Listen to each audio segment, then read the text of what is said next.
Chapter 12:28. It's okay, Kiki. It will be alive soon. The cameraman tried to comfort Kiki with a white lie. Although the villagers all thought that the duckling would not survive the night, they did not want to see the cute little girl cry. Everyone wanted to create an atmosphere, but Kiki was so sad that she could not stop crying. She could feel the duckling's life fading away. She could feel that a lively and lovely little fairy was about to close its eyes forever. Alas! They had no choice but to believe it. The villagers looked at the little girl in silence, feeling sad too. Kiki missed her father so much. If Papa were here, he would not let the duckling die. Kiki sobbed and looked at the motionless duckling with tears in her eyes. If Papa were here, what would he do? Duckling, get up. Duckling, don't die. I know I'm wrong. I won't bully you anymore. Kiki still wanted to save the duckling. She looked at the dying duckling and prayed in her heart. She did not move her body even when she was crying. She did not know if her piety had inspired something, or if her love for the duckling had a magical effect. This was what the others thought was because they could not see the camera. In a place that Kiki did not feel, a little bit of mysterious energy flowed from her body into the duckling's body through her palm. If the poplar fruit were here, he would definitely realize that the mysterious energy was the internal strength that he had transferred into Kiki's body. It had been running silently in Kiki's body, protecting Kiki's health. Although Kiki could not sense it, and the poplar fruit could not use it later, the poplar fruit wanted to wait until Kiki grew up to teach her the internal strength. It did exist. The internal strength was gentle, and had a magical healing effect. Although it was only a little bit of the starlight, it was enough to stimulate the little duckling. It suddenly gathered its scattered life force and restored its life force to its original level.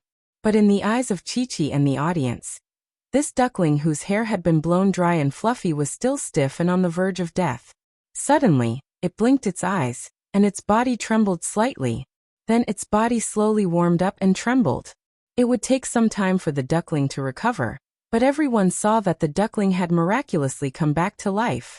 Kiki, Kiki, the duckling is alive. It's really alive. The cameraman did not need to remind her. Kiki could feel the change in the duckling in her hand. She stopped sobbing in surprise. He gently placed the duckling on the dry ground. The duckling struggled for a bit before standing firmly on its shaky legs. Although it was unable to walk, the villagers believed that the duckling would definitely survive. As long as it could stand firmly, there was hope. Okay, it's really alive. The villager's aunt smiled happily. It just needs to rest for a few more days, and it will be as lively as the other ducklings. Kiki was so touched that tears filled her eyes again. She shook her head, and tears flowed out, but she quickly ran outside. Brother Kong Kong. Brother Kong Kong. Kiki ran to Kong Kong, who was still crying in the director's arms. She choked with sobs and said happily, "The duckling is alive."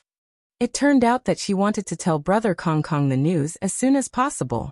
Kong Kong could not believe it, but he was still pulled by Kiki back to the kind aunt's courtyard. Look. It's alive. It can stand up. The two children squatted in front of the duckling. Kiki's tears had been wiped away by the director's sister. She stopped crying, but she was still a little happy and touched. Kong Kong looked at the duckling silently, but it was obvious that his expression had softened a lot. Auntie helped to dry its hair, and then the duckling was saved. Kiki thought that it was all thanks to the villager's aunt. Kong Kong looked at the duckling in the two bamboo baskets next to him. He pointed at them and said to the villager's aunt, "Auntie, can you help to dry these ducklings?" Kong Kong was worried about the other ducklings that had also played in the water. "Let me help, Auntie." Kiki took the lead. She and Kong Kong held the remaining ducklings and let the aunt dry them. Perhaps it was because she was scared, or she really realized that she did not have the ability to raise a pet. Kong Kong and Kiki discussed for a while before they decided to leave the ducklings and asked the kind aunt to take care of them. "Auntie, you have to protect them and let them live well." Kiki looked at the ducklings reluctantly in the end. She reminded the aunt again and again before she took Brother Kong Kong's hand and left. After encountering such a huge crisis, Chi-Chi and Kong Kong's relationship had grown a lot closer. Since the ducklings had been sent out, Kiki and Kong Kong decided to embark on the journey back. On the way back, They were not attracted by the scenery and food on the road like Xianxian. Instead, the two children were a little anxious. They had earned enough money, but the two children were still worried that Sister Pomegranate would be unhappy. Sister Pomegranate had asked them to sell the ducklings, but they had given away almost half of the ducklings to others. They asked the director, but she did not give them an answer. Instead, she told them to ask Sister Pomegranate. So Kiki and Kong Kong held hands and returned to the earthen building under the setting sun and smoke.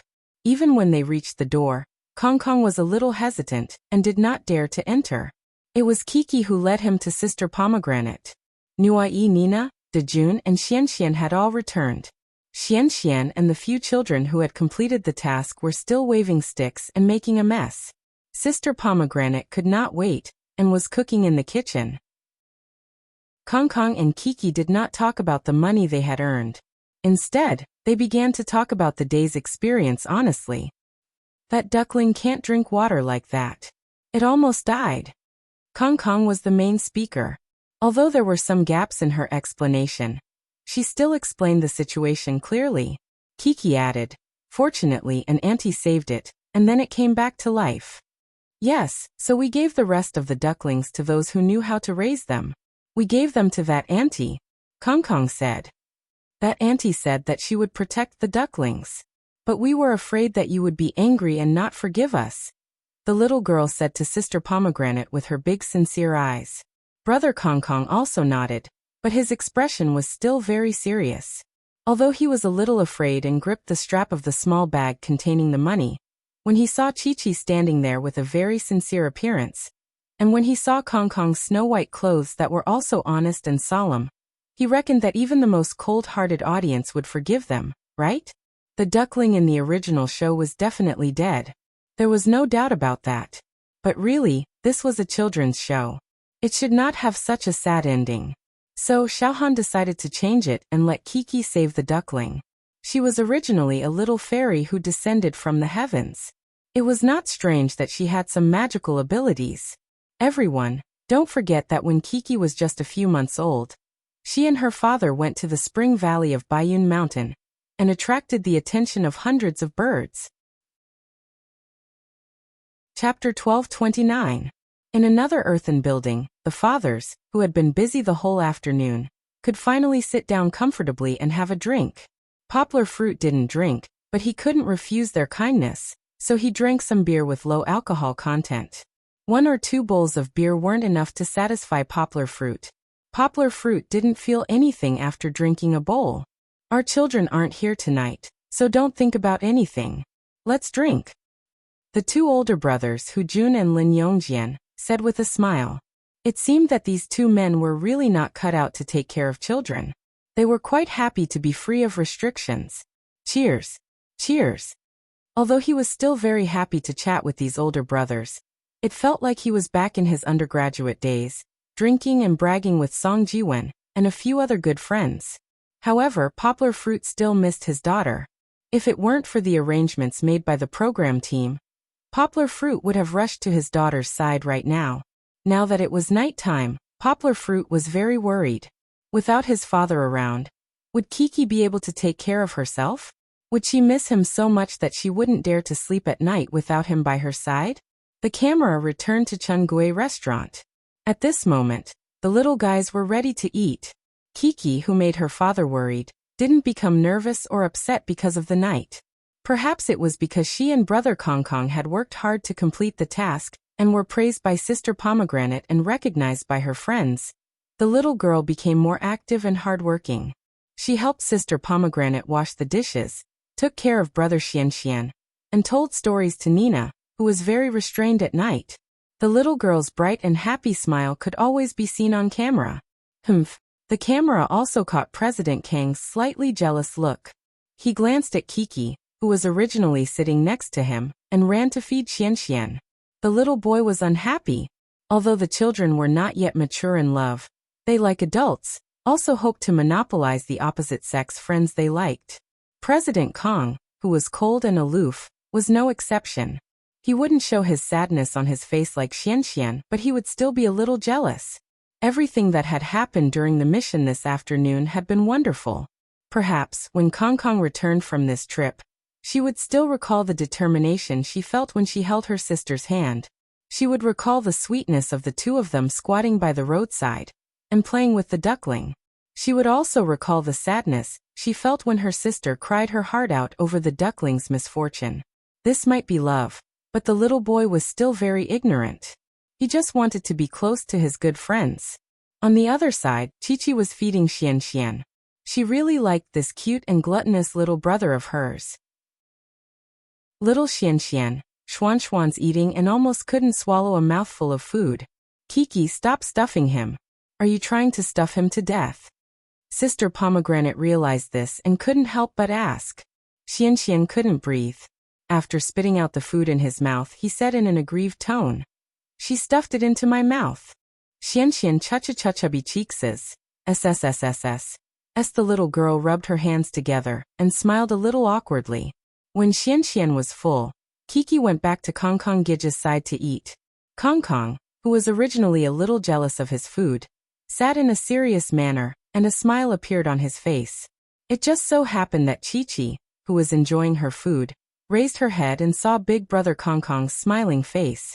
Her face suddenly turned red as the little girl asked carefully, "Big Brother Kong Kong, did I eat too much? What's there to be afraid of eating more?" Kong Kong didn't say anything, but Sister Pomegranate said domineeringly, "At this time, girls should eat more to grow taller and prettier." Chi-Chi giggled as she munched on the food with her chopsticks. "Is it delicious? Kiki is from Yangqing?" Sister Pomegranate asked with a smile. "Then Sister Pomegranate's cooking must be to your taste." "Yes, Sister Pomegranate's cooking is super delicious." Kiki knelt on the chair and propped herself up. She gave 2 thumbs up, and one of her hands was still holding the chopsticks. The little girl laughed happily. "Aya, sit properly. Don't fall down," Kong Kong said with a look of disdain, but his expression was very concerned. He even protected his sister, worried that his sister would laugh and fall down. Chi-Chi went along with the flow and sat back down, giggling nonstop. "Then eat more." Sister Pomegranate lovingly picked up some food for the little girl and said with a smile, "Sister Pomegranate is from Hong Kong, so I can't speak Mandarin well." They were both born in a Cantonese environment, so Sister Pomegranate felt that Kiki was very friendly. "Sister Pomegranate, I've been to Hong Kong, the Disneyland there is super fun," Kiki said excitedly while shaking her chopsticks, as if she wanted to picture the image in her mind. She laughed happily. "There's Mickey, Winnie the Pooh, Cinderella, but unfortunately, there's no Pleasant Goat." Poplar Fruit took Kiki to Disneyland 3 times, once in the United States and twice in Hong Kong. Kiki even played the whole Disneyland, but she didn't find the Pleasant Goat she liked, so the little girl felt a little regretful. "I've been to Harbor City too." The children all started to talk at once. "I haven't been to Hong Kong, but I've been to Disneyland." Nuoi also said, "A few years ago, Guanyin Bodhisattva took me there. There was a snake spirit there." No one knew how he came up with the idea of a snake spirit appearing. Good. If you come to Hong Kong, look for Sister Pomegranate. Sister Pomegranate will take you to Disneyland. Sister Pomegranate was also very happy. Playing with these innocent children, Sister Pomegranate always felt that she had returned to the time when she was young. Sister Pomegranate's love life was very bumpy. After her first husband and the love of her life, Lin Zhengying, passed away, she was in pain for a long time, and it took 12 years for her to start over with her current husband. Now Sister Pomegranate was very old, and it was impossible for her to have another child. Although she appeared very calm in front of the reporters, her friends all knew that her calmness was just to cover up her sadness. Although Sister Pomegranate was always fierce when she played with these children, it was just for the show's needs. From the details, the audience could see Sister Pomegranate's tenderness towards the children. Otherwise, the children wouldn't have liked her so much, and President Kong, who didn't dump anyone, wouldn't have forgiven Sister Pomegranate so quickly. Moreover, he was talking and laughing in front of Sister Pomegranate, acting more natural than in the previous 2 episodes. It was just like home. Of course, in such a warm and happy atmosphere, not every child behaved so optimistically. No one would have thought that Dejun, who was the happiest when the village chief asked for his father to leave in the morning, would miss his father the most at this moment. When Kiki and Sister Pomegranate talked about his father, he suddenly fell silent. After a while, when everyone was laughing happily, Dejun silently wiped away his tears. Chapter 12:30. Everyone was laughing heartily, but Dejun was silently wiping away his tears. This kind of behavior that ruined the atmosphere didn't annoy the other children. On the contrary, the children were very united. When they heard Sister Pomegranate say that Dejun was crying, they all gathered around Dejun. Kiki was the same. The little girl's hands were clasped in front of her, and she looked at her best friend worriedly with tears flowing down her cheeks. Dejun, what's the matter? Sister Pomegranate asked. Dejun unconsciously used his spoon to scoop up the rice in his bowl, while trying to hold back the tears in his eyes. But the more he tried to hold back, the more his heart churned. Tears fell from the corners of his eyes and the tip of his nose. After a while, he calmed down and said in a choked voice, "I miss Daddy." Fortunately, Nui and Nina had already finished eating and had gone upstairs with the uncles to get a change of clothes. Otherwise, these two children might have been affected by Dejun's feelings. "I miss Daddy too." Xian nodded beside him. Today little chubby Xian performed the best. Although his father wasn't by his side, he stood up for his friends and wasn't timid at all during the mission. He didn't cry as sadly as he did at the beginning. Even if he said that he missed his father, it was only in his heart. The expression on his face was still very natural, and he didn't look like he was about to cry. However, Kiki was different from Xian. When Dejun said those words in a choked voice, it made the well-buried longing for her father surge in her heart. She secretly wiped the tears from the corner of her eyes, but her mouth couldn't help but twitch. She sniffled and said, "Brother Dejun, don't cry. You make me want to cry too." The little girl's voice was a little sobbing. Looking at her red eyes and her tear-stained face, Kong Kong felt that he should stand up and say something at this time. "Aya, don't cry. What's there to cry about?" Kong Kong grinned. In addition to showing a positive attitude that he had never shown before, he also winked at Dejun and said, "Dejun, you see, how brave you were this morning. Our fathers are leaving, and you're so happy. Everyone else is crying. Don't be afraid, they will definitely come back." "Yes, Kong Kong is right. Your father will definitely come back. But when they come back, they definitely won't want to see you crying, right?" Sister Pomegranate placed one hand on Dejun's shoulder and pulled Kiki over with her other hand, letting her lean on her body. "So you have to learn to be strong, so that your father can be very happy when he comes back." Kiki nodded vigorously. She wiped her tears, but she still burst into laughter. No one understood why the little girl was smiling through her tears. In fact, she was thinking about her father's surprised expression when he came back and saw that she had earned so much money. Her heart was blooming with joy. Xian stood behind Big Brother Dejun like a little man. He put one hand on Dejun's shoulder and said generously, "Don't cry." Everyone was still touched by little fatty Xian's loyalty. Then, Xian stood on the steps and pressed her chubby little body against Dejun's body with both hands. "He won't cry, he's very strong." Sister Pomegranate sat beside Dejun and comforted him. After a while, the few children gathered downstairs with a change of clothes. In the open space in the middle of the earthen building, there were several wooden basins that looked like bathtubs. Well, it was actually a bathtub. Sister Pomegranate stood in the middle and demonstrated with a large wooden ladle. "Okay. Each of you put the water in the wooden bucket and the wooden basin." Just now, Kiki asked Sister Pomegranate, and she said that girls couldn't bathe outside. Sister Pomegranate had already comforted her, and only asked the girls to wash their hair outside, and then go back to the house to bathe by themselves. As for the boys didn't care. Kong Kong might be a little shy, but Xian had already stripped himself naked.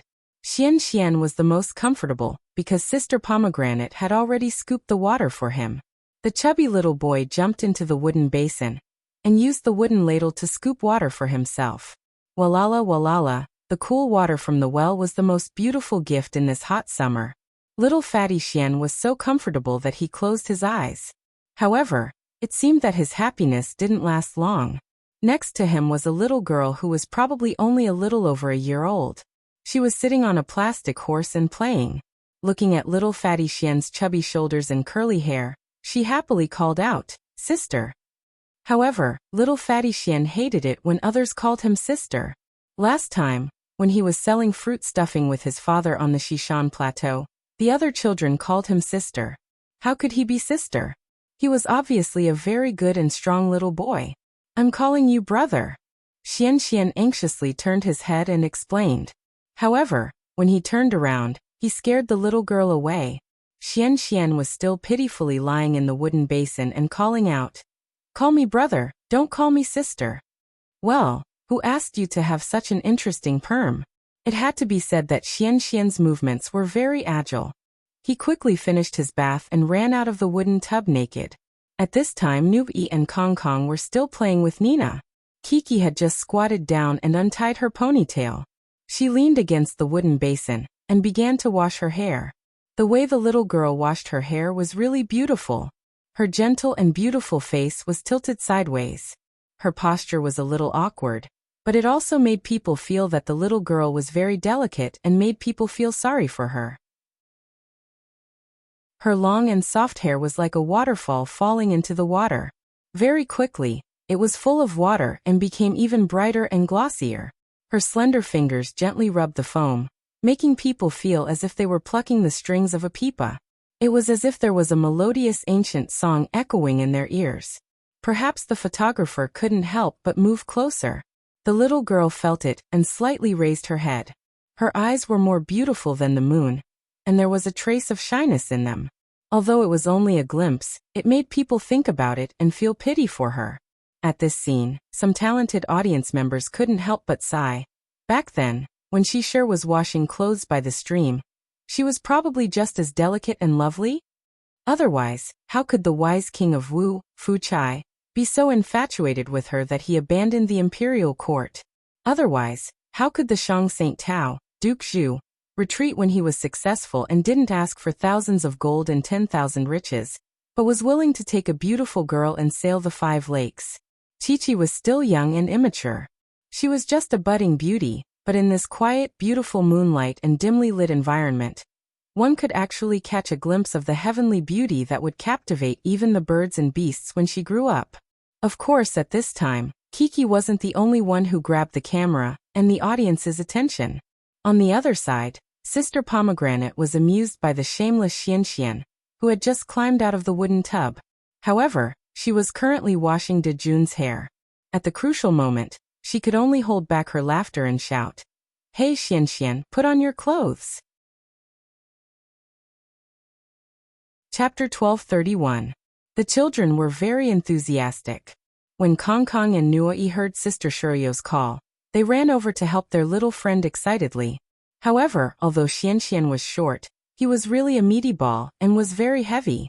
The clothes were still okay, but the pants were really stumbling. Xian Xian couldn't stand steadily on one foot, or when he wanted to stand firmly, he couldn't find his shoes. Kong Kong and Nuoyi's older brothers couldn't carry Xian Xian.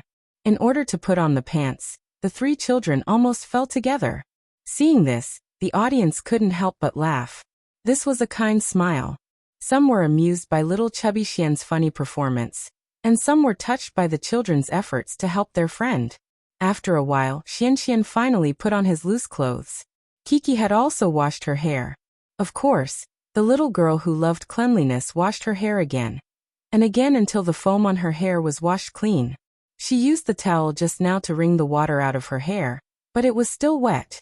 Kiki shook her hair, and the long hair sprinkled water everywhere. The photographer was so scared that he ran away, but the little girl giggled. She was too naughty. "Kiki, do you want to use a hairdryer to dry your hair? It'll dry faster this way," the director's sister asked. Kiki thought for a while, but still shook her head. She said seriously, "You can't use a hairdryer. Mama Ma said that a girl's hair should be dried naturally. The hairdryer will make the hair ugly. How could a girl who liked beautiful girls use a hairdryer to dry her hair faster?"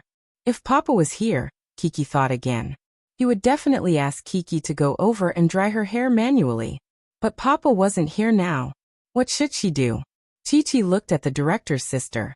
Her small eyes were very pleasant, making it hard for people to reject her. Sister, can you give me a dry towel? She just had to wipe it, and it would be dry. Sister Shirley was outside waiting on the little beauty Nina, and Xian also turned into a scrubbing technician, applying soap for brother Nui. While these ridiculous scenes were playing out, Kiki had already returned to her room.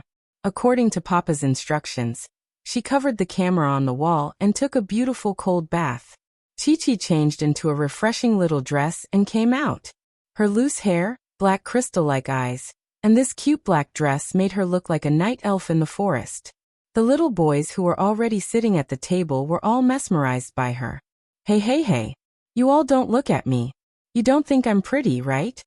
Sister Shirley smiled and waved her little fan and asked. Sister Shirley is beautiful too. I think Sister Shirley is beautiful. Dejun also flattered. But I think Sister Kiki is prettier. Xian only had eyes for Sister Kiki. His curly little head turned, and he smiled foolishly at his sister, wanting her to sit next to him. But he didn't realize that in order to sit next to Sister Nina, there was no more space next to him. Nui, am I pretty? Nina held her brother's hand and asked seriously. I think Nina is pretty too. Nui gave a great answer. Kiki was a little shy. Of course, being praised as pretty was something that made a little girl happy. She walked past brother Xian happily, and when she sat down, her smile was sweet and happy. They were still sitting in the same order as when they were eating. Kong Kong felt his sister walk past and sit next to him, with the soft fragrance of soap. The little boy's face suddenly tensed up. Fortunately, he always had this expression, so no one noticed or laughed at him. Where is the money? What about now? Auntie Shirley will return it to you. Sister Shirley said so much that she forgot that she used to call herself sister and not auntie. But after becoming auntie, Sister Shirley's tone became much gentler, and she didn't rush to coax. Did you have a hard time earning money today? Tell me. Yes. Nui and Dejun took the money and nodded. Even the shy Nina opened her mouth. She was becoming more and more of a part of the group. Kong Kong was nervous. His sister gave him half of the money when she took it, and he kept looking at the food on the table. He didn't dare to eat, and he forgot to speak. I feel very tired. But it's also very fun. Chi-Chi took the money and answered Sister Pomegranate's question seriously. After the little girl finished speaking, she looked at Brother Kong Kong curiously, as if she was wondering if Brother Kong Kong didn't have fun in the afternoon. Xian was busy eating, and there were many delicious snacks on the table. His style was completely different from the other friends who were waiting for Sister Shirley to ask questions. However, seeing Brother Xian eating so happily, Kiki couldn't help but eat as well. Earning money is tiring, right? Have you ever thought about what you want to do when you grow up? Sister Shirley asked. Kiki was the first to answer this question, because in kindergarten, the teacher asked them to think about this question. The little girl devoutly said as she ate, When I grow up, I want to sing and dance. But my papa can't sing, his singing is terrible. The little girl directly jumped to another topic. But my mama sings very well, and she can play the guitar. She's super good. In terms of talent, Kiki finally didn't worship her father. What about Kong Kong? Sister Shirley quickly changed the topic. Be a director. No, Kong Kong denied. Be a photographer. Sister Shirley guessed again. No. Kong Kong finally smiled a little, and the little boy's smile was quite handsome. Be a pilot for the crew's private plane. He also jumped out word by word. However, they didn't know which crew was so rich that they could afford a private plane. Brother Kong Kong, what is a private plane? Kiki asked a question that the other friends didn't understand. A private plane is a plane that my father only flies when he's shooting a movie. Kong Kong said with some pride. Fly a plane. Then, Brother Kong Kong, can I take your plane? Kiki looked at Brother Kong Kong with surprise and admiration. When she was young, she thought that her father was very good at driving. Later, when she grew up, she liked planes because they could shuttle through the clouds, which was very amazing. Kong Kong was looked up at by his sister with admiration, and at this moment, he suddenly felt very happy. The corner of his mouth had already revealed his teeth. Of course, Kong Kang's hand fiddled with the fried peas on the plate and pretended to throw out a sentence casually. Chapter 1232. I've never thought of limiting her future. Why would I? Every child has their own dreams, just like us when we were young. Having our own dreams from a young age is a wonderful thing. After the show was broadcast, Poplar Fruit said in an interview with a reporter from Tungsan News. On the show, Kiki said what she wanted to do when she grew up. Kiki's answer surprised many of the audience. Kiki wasn't obsessed with academics like her father, who she admired the most. Instead, she liked to develop in the field of literature and art. Poplar Fruit's reaction was very calm, and even a little cheerful. He laughed and said, "As her father, I can't teach her anything in this field. However, I will give Kiki the greatest support and protection so that she can pursue her dreams bravely and happily." Poplar Fruit showed a lot of tolerance. This also gave many parents from the 70s and 80s a topic to ponder. However, there was no need to worry about this because the children were still young. When they talked about their dreams, it was more of a passion. Who knew about the future? The show was still ongoing. Nuai, what do you want to be when you grow up? Sister Pomegranate asked Nuai, who was a little crazy. The audience looked over expectantly. Would Nuai's answer be interesting? Would Nuai, who was obsessed with the world of Journey to the West, think about it again? I like to practice martial arts. However, he didn't. Nuai's eyes looked around, but his expression was very honest. Practice martial arts? Sister Pomegranate was a little surprised. Yes, I like to practice martial arts. In order to prove his passion for martial arts, Nuai put down the money in his hand and waved his small fist. However, the little boy's fist didn't have any pattern. It was purely a fist of tortoise. Kiki's mouth was mumbling as she ate the delicious dowdu. She turned her head to look and chuckled as she ate. I also like to practice martial arts. Little Chuangshuan retorted. He was the son of the boxing champion Zhou Shimin. In the first 2 episodes, the audience had already seen the power of little Fatty Xian's fists when he was playing with his father. Little Chubby Xian was naive, but he had a passion for boxing that other children didn't have. Everyone approved of his future development in boxing. Kiki giggled. She happily said to her good friends, "Then Xian, brother Nui, you can learn kung fu from my papa. My papa is super powerful. My father is the best. He's the champion." Xian said, unconvinced. "What do you want to do after learning kung fu?" Sister Pomegranate stopped their argument and asked, "After we practice, we'll go and beat up the bad guys." Xian said. The innocent words of the children made the audience smile. Dajuan's dream was a bit similar to Kong Kong's. He also wanted to fly a plane, but he wanted to fly a bomber. Because I don't know how to operate a bomber. I have to practice. The reason was also very pure and interesting. Sister Pomegranate was dumbfounded. There was also Nina. She listened with great interest, but when it was her turn to answer, the little beauty just smiled and didn't know how to answer. She didn't have as many dreams as her brothers and sisters. Nina didn't know that much. "Brother, I think this is super delicious. You should try it too." Kiki and Kong Kong's relationship had indeed warmed up a lot today. The little girl leaned close to Kong Kong's ear and whispered in a clear voice. Kong Kong still wanted to pretend to be calm, but the curve of the corner of her mouth couldn't be hidden. "Let me ask you a question. What do you like about your father?" Sister Pomegranate continued to chat with the children. "He's funny." After whispering to her sister, Kong Kong suddenly became energetic and was the first to answer the question. However, President Kang's words were a bit hard to believe. Hu Jun was funny? This was probably the most interesting joke of the day. Sister Pomegranate looked at the little girl who was wearing a soft black dress and sitting gracefully on the side. "I like Papa." Kiki was the first to answer. "What do you like about your father?" Sister Pomegranate asked. Her question made the little girl a bit embarrassed.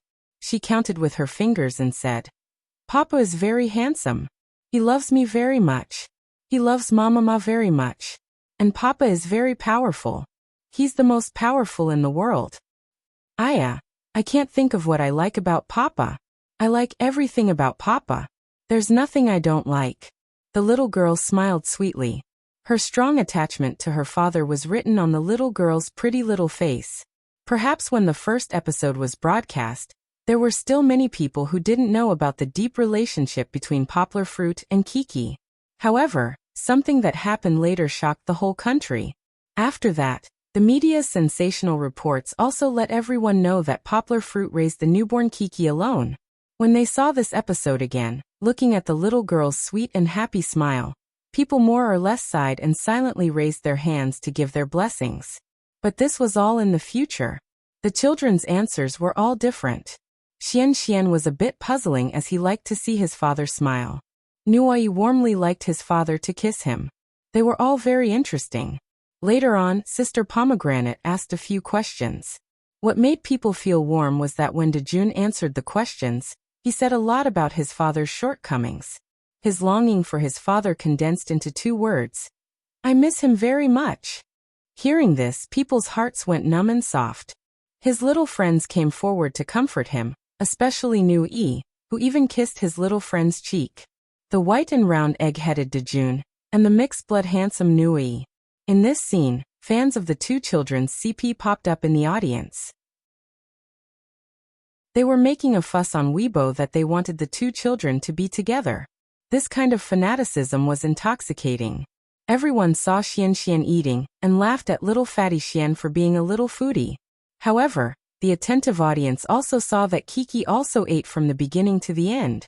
If Poplar Fruit was here, Poplar Fruit would not let her eat so many hot fried snacks for the sake of the little girl's body. But when Poplar Fruit was not here, the little girl became a runaway little wild horse.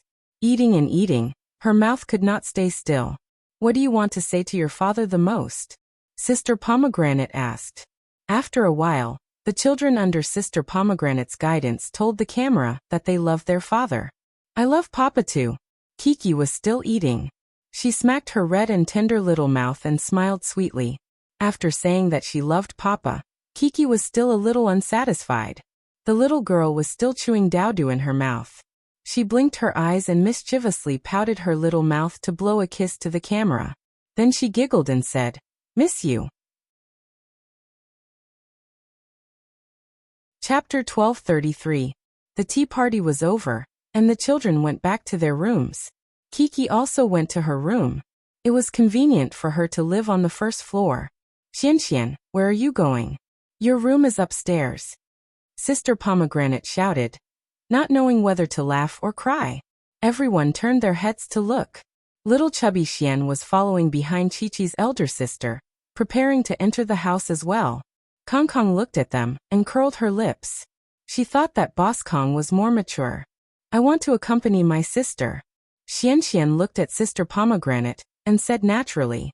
He still remembered the promise he made to Uncle Yang in the morning. Sister doesn't need you to accompany her. Come back. Sister Pomegranate regained her domineering attitude. Thank you, Xian. You should go back to sleep too. I'm going home too. Kiki stood at the door with one hand on the door frame, and the other hand waving goodbye to her brother.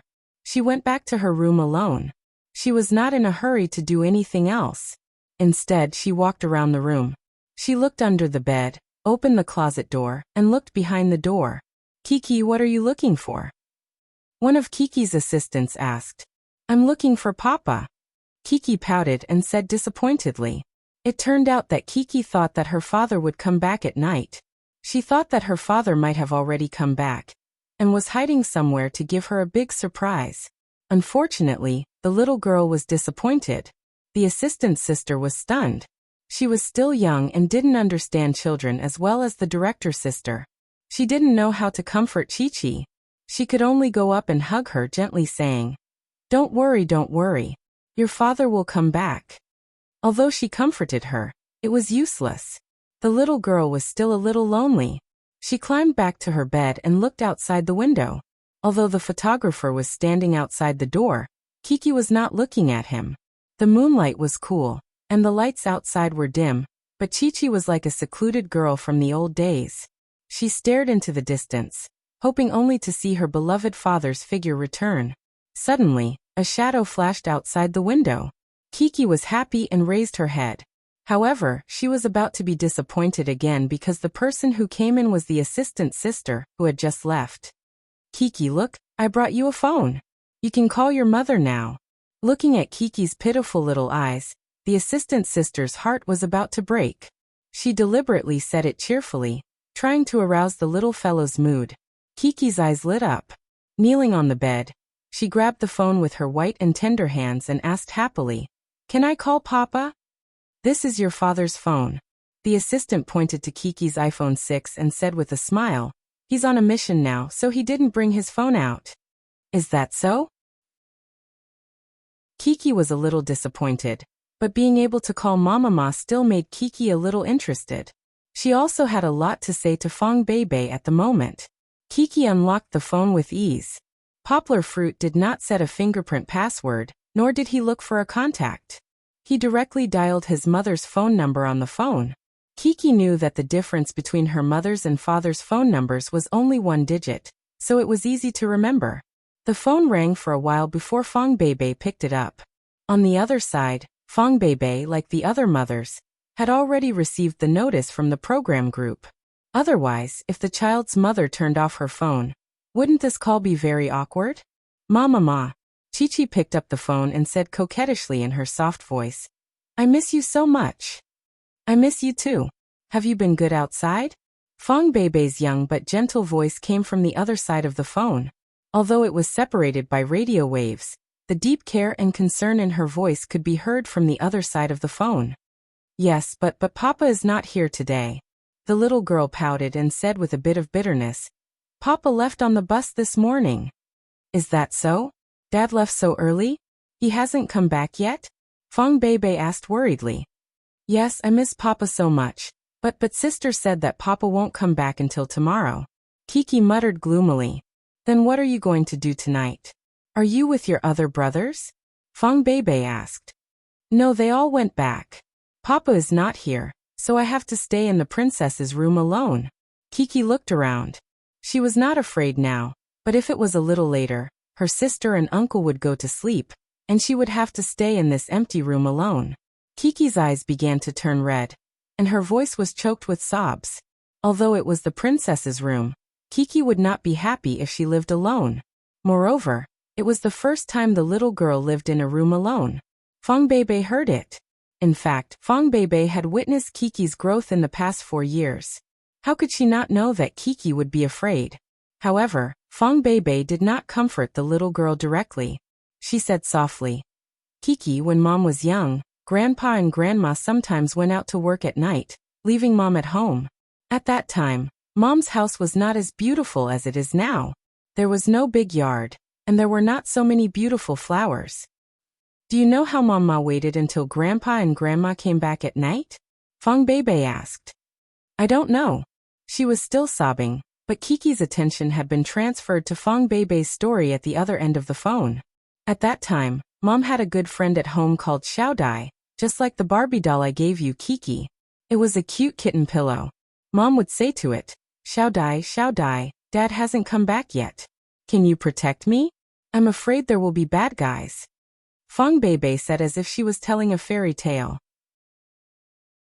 The little girl was fascinated.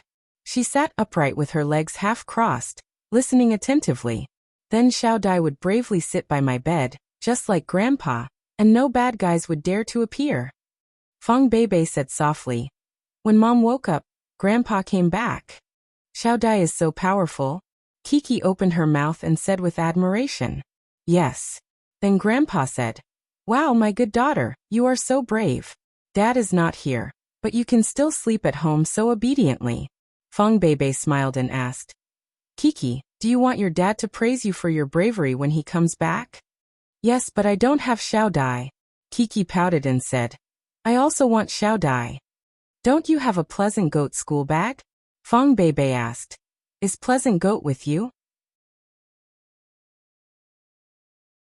Chapter 1234. It's here. Kiki happily took her cute little school bag from the table next to her. Looking at the prominent shape of Pleasant Goat on the little school bag, it was not the same as last year's. Kiki seemed to have a little more confidence. She said happily, Mama, Pleasant Goat is more powerful than Dumbo. Yes, Fong Bebe also said with a smile. Pleasant Goat can defeat Grey Wolf. Pleasant Goat defeated Grey Wolf and Red Wolf, and protected the whole sheep village. Kiki rushed to say. Speaking of Pleasant Goat, the little girl was in high spirits, as if she didn't have red eyes and tears because she missed her father.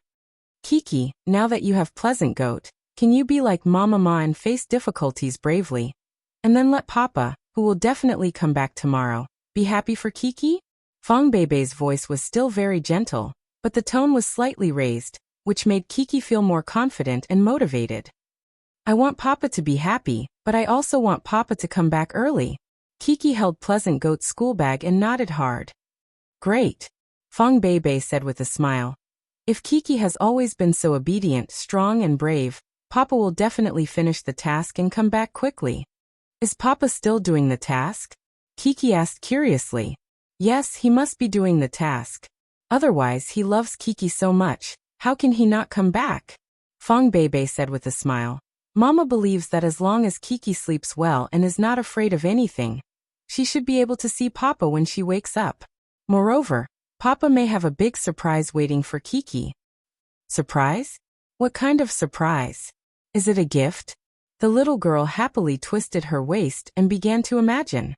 Then, she thought of something and quickly lowered her head to the phone.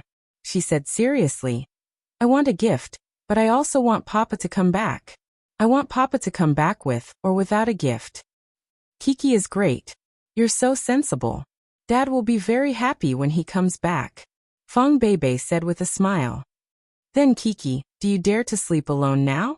Yeah. Kiki nodded. She put Pleasant Goat's bag on the edge of the bed and said seriously, I'm not afraid anymore. Pleasant Goat will protect Kiki. Yes, then Kiki should go to sleep now. When you wake up, Daddy will be back. Fong Bebe said softly as if singing a lullaby. Okay, good night, Mama. Kiki said good night to her mother, and then turned off the phone. Of course, the little girl didn't go to sleep yet. After gaining the courage to be alone from her mother, Kiki went out to return the phone and folded the clothes she changed out of in the evening neatly. Then, she put them on the chair beside the bed. Neatness was just a concept. Kiki, who didn't seriously learn how to fold clothes, just folded the clothes according to her memory of her father's method. There were also messy little shoes neatly placed against the wall. The storybook she read at noon was also gently tidied up on the table. When it was time to sleep, the little girl walked to the door and waved to the cameraman who had been standing at the door. She said sweetly, I'm going to sleep. Good night, Uncle. At this time, Kiki closed the door and climbed back into the bed. She said good night to the loyal guardian, Pleasant Goat, pulled the quilt and closed her eyes. The little girl was really going to sleep this time. She had been yawning for a long time. Now that she had let go of her fear and missed her father, she closed her eyes sweetly. Her father's dream was already waving to the little girl. Poplar Fruit was back. At this time, a few tall figures hurried over the threshold of Chungui Lu. It was the fathers who had been worried about their children all day. They all had bamboo toys that they had worked hard to make in the afternoon. Poplar Fruit was even carrying a big guy. However, at this time the fathers didn't have time to chat.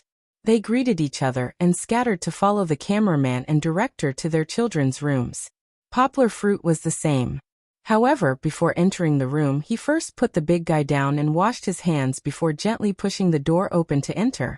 The cameraman didn't want to disturb them. He just stood at the door and in front of the window quietly taking pictures. Poplar Fruit first stood by the bed and looked lovingly at the little girl who was sleeping soundly wrapped in a small quilt. He didn't know what she saw in her dream, but the little girl's mouth had a sweet smile. Her long eyelashes were like the most beautiful arcs in the world, outlining the girl's most beloved aura. She was really like a beautiful sleeping beauty. The audience saw this picturesque scene through the camera lens. Just as many people sighed with emotion, they really wanted to go over and gently hug the little girl in their arms to protect her. However, that was not what Poplar Fruit noticed. His daughter had just cried. How could Poplar Fruit not understand the daughter that he had spent all his time with and loved since she was a child? Poplar Fruit didn't dare to say it for others, but for Kiki, Although her slightly swollen eyelids were not obvious, Poplar Fruit could see it at a glance. His heart ached, and he quietly watched for a while. The cameraman thought that Poplar Fruit was going to stand like this for the whole night, and then take in every detail of his daughter that he had missed today. Only then did Poplar Fruit put down the school bag on his back and put it next to the suitcase.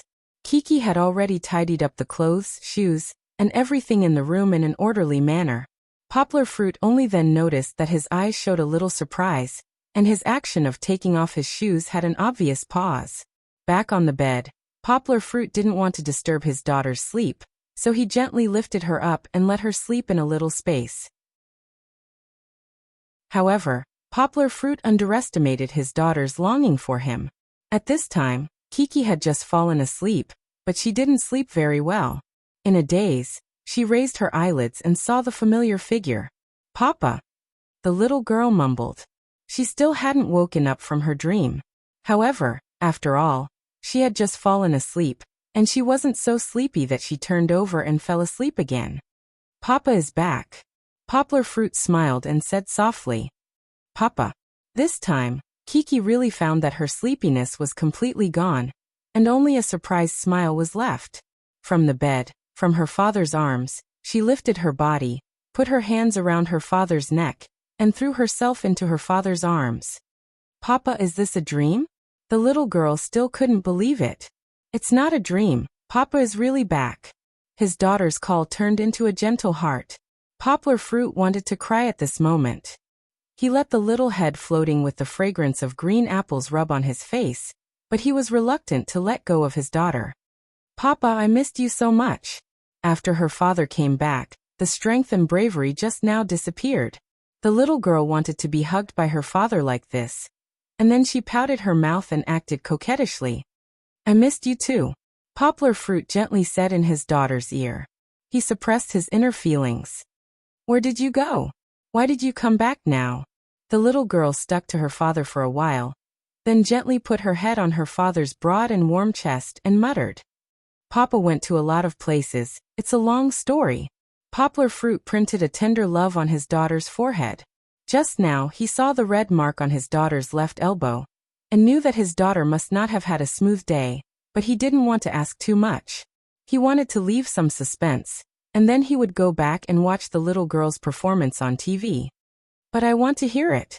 Kiki giggled and raised her hand to touch her father's chin, which had not been shaved for 2 days, and said, "Papa's beard is hurting, so it must not be a dream."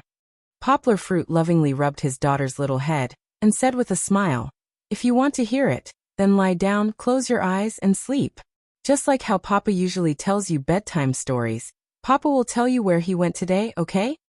The little girl lay down and held her father's hand in her arms. Poplar Fruit simply changed the position, and let the little girl lie in his arms, and then held his big hand. "Today, Papa went to a kindergarten with a lot of children, with your Uncle Hu, Uncle Lin, and Uncle Zo, to learn to be a child." The night gradually became deeper, and in her father's soft voice, Kiki was filled with the happiness of her father's return, and slowly fell asleep. Chapter 1235. Early in the morning, Hucking Village was full of birds and flowers. Poplar Fruit slipped out early in the morning to do his morning exercise, and enjoyed the vibrant scenery of the fields. In such an environment, Poplar Fruit felt that his internal strength was running a lot faster. However, Poplar Fruit did not have any nostalgia. Practicing kung fu was just one of his hobbies. There were too many beautiful things in life that he needed to cherish. Poplar Fruit would not give up his life in the city or even abandon his wife and children in order to practice kung fu. Returning to the earth and building refreshingly, Poplar Fruit found that Zhou Shimin had also gotten up. He was still playing professional boxing, so regardless of whether he was recording a program or not, he was always singing and punching every day. "Brother Zhou, good morning." Poplar Fruit smiled and waved at Zhou Shimin, saying, "You're really amazing. Brother Zhou, you're also going for the boxing champion's golden belt today, right?" Poplar Fruit really didn't know much about boxing, but he still knew about the golden belt. "Don't say that. The boxing champion is really overrated." Zhou Shimin smiled and said, "Now that I'm older, it's getting harder and harder to win games." Aren't competitive games all about youth? Now it's the world of young people. Brother Zoe, you're being modest, right? Poplar Fruit laughed and said. But Brother Zoe, to be honest, you're number one in my heart. This was not a compliment at all. Before Zhou Shimin, Poplar Fruit had never heard of any powerful people in the Chinese boxing world. There were still some, but they were not famous. The famous monk Elong was not a professional boxer. After Zhou Shimin appeared out of nowhere, he had harvested countless championships and gold medals. Among them, the most talked about was his successful defense of the gold medal in the Olympic Games. Watching Zhou Shimin's game was a kind of enjoyment. Not only did he win with irresistible momentum, but also his self-created pirate-style fighting style.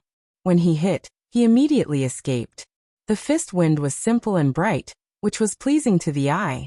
Zhou Shimin smiled and asked, Poplar Fruit, do you want to have a match with me? Yesterday, I saw your skills. You have real kung fu.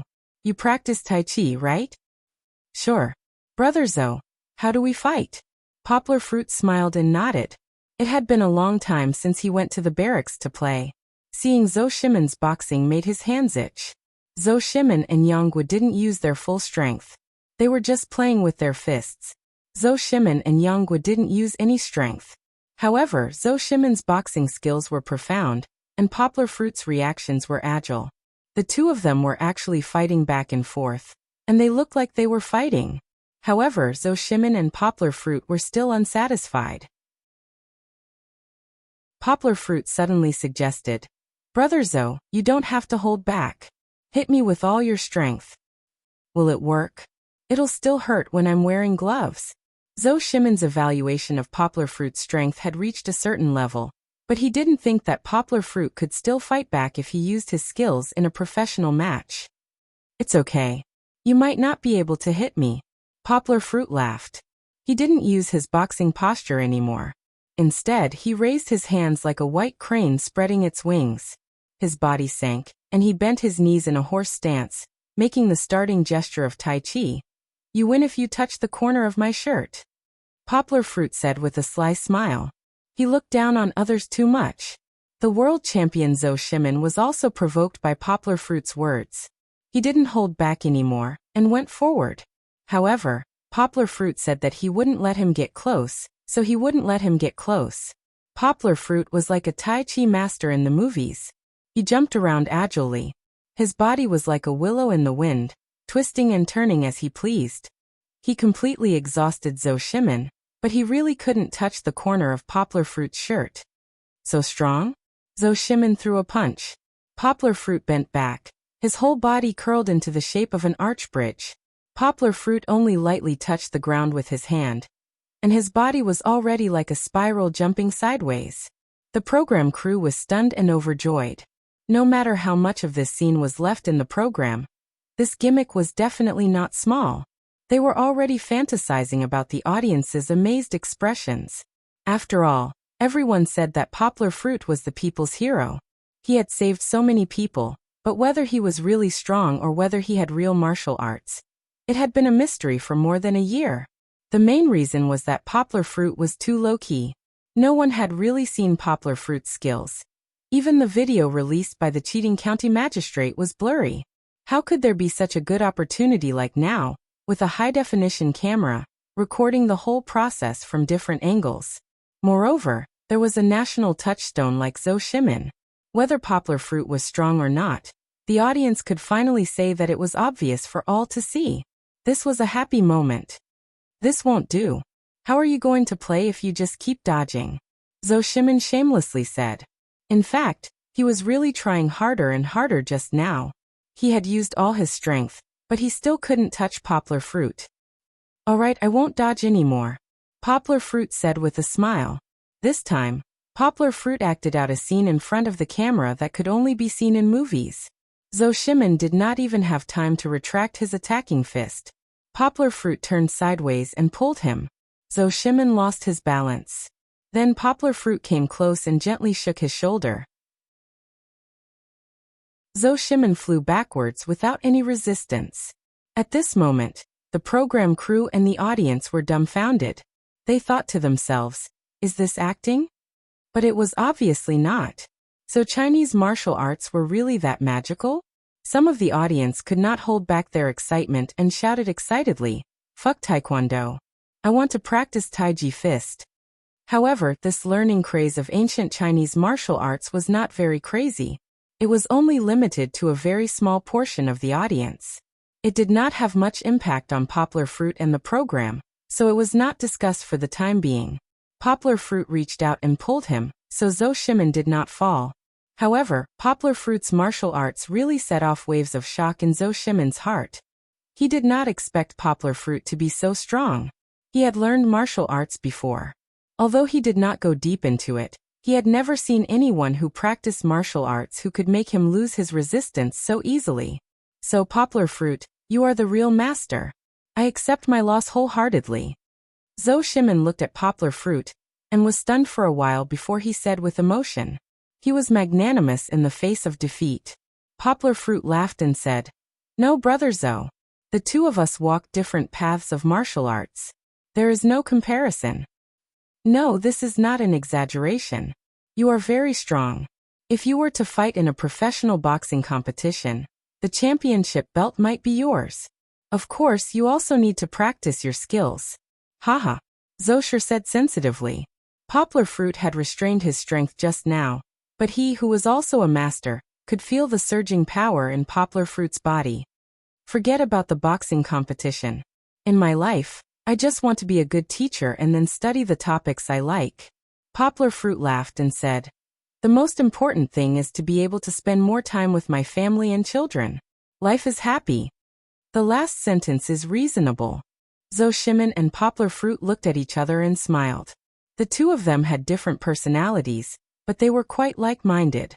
Their relationship had become much closer after this battle. "Teacher Yang, Teacher Zhou, are you done?" The assistant director stood next to the cameraman and looked at Poplar Fruit and the others. He asked carefully, "We still need to decorate here. What do you think?" "It's over." "Haha. Go on, go on." Poplar Fruit and Zhou Shimin laughed and left the central open space of the earthen building. Chapter 1236. The two of them woke up early in the morning. After the practice, they could take a bath leisurely and then go back to find their children. Poplar Fruit and Kiki lived on the first floor, so they didn't need to go upstairs like Zhou Shimin. Poplar Fruit woke up the little princess who slept soundly last night. Kiki was still overflowing with happiness when her father suddenly came back yesterday. She squinted her sleepy eyes and pretended that she didn't want to get up, so that her father could grab her arm and lift her up before she fell down again. "Little piggy, I know you're awake." Poplar Fruit exposed the little girl. Kiki giggled and hugged her father's neck, unwilling to let go. "Papa, are we still going to do the task today?" The little girl washed up under her father's care. The cool towel made the little girl squint her eyes comfortably, but she was no longer sleepy. She held her father's hand and asked worriedly, "No." Poplar Fruit smiled. He sent the toothpaste and handed the toothbrush to Kiki. "Papa's task today is to play with you." Hee. The little girl smiled happily as she brushed her teeth. Her little arms waved restlessly, and she made funny faces at her father from time to time. Upstairs, Nui and Nina also woke up. They were visiting Brother Kong Kong's house. The observant Hu Jun found that Nina was wearing her shoes inside out. Kong Kong heard the noise and rushed over. He took off his sister's shoes and put them back on. The father and son were rough but attentive, while the father was cold but warm, especially Brother Kong Kong. Nina liked him very much yesterday. Today Brother Kong Kong helped her put on her shoes. Although the little beauty was a little shy and didn't say anything, she kept staring at the handsome big brother. Later, she even took the initiative to run to Brother Kong Kong's big hand, but her own brother ignored her. "Get up!" Sister Pomegranate shouted through the loudspeaker. The whole Chunggui brothel was no longer sleepy. The children all walked out of their rooms, and were surprised to find a spectacular scene in the big open space in the middle of the earthen building. Dozens of villagers stood in the open space. If one looked down from upstairs, they would see the Axe Gang standing in the movie Kung Fu Hustle. As soon as the music started, a grand performance would begin. Clothes. Just as Poplar Fruit finished dressing his daughter, Kiki could no longer hold back and ran out of the door excitedly. Poplar Fruit rushed out and took his daughter's long hair out of his shirt pocket. He hadn't tied up his daughter's hair yet. But now, her hair was draped over her shoulders like a waterfall, hanging down to her waist, giving her a soul-stirring beauty. Big brother Kong Kong. Brother Nuyi. Big brother Dajuan. When Chi-Chi saw her companions, she beamed with joy and ran from her father's side to her companion's side like a wisp of smoke. The children were too energetic. They started playing with Sister Pomegranate early in the morning. Sister Pomegranate couldn't catch up with the children, but the relationship between adults and children was really good. Sister Pomegranate is really popular with the children. Poplar Fruit smiled and nodded. Seeing this scene, it was hard for Yonggua to guess that Sister Pomegranate had scared the children out of their wits yesterday morning. Suddenly, the music resounded throughout the whole place. It was actually Horsepole. In Poplar Fruit's surprised eyes, dozens of villagers in the middle of the square began to dance in the square. She was speechless. It turned out that this battle was just for square dancing. If it was square dancing, it would definitely be Kiki's favorite. Poor Xianxian, who had just come down, was pulled into the square dancing team by the little sister. Little chubby Xian smiled innocently at the beautiful and bright Kiki in the morning, not knowing what had happened. Papa! Papa! The little girl was still not satisfied. She ran over energetically and pulled Poplar Fruit over. Do you want to dance?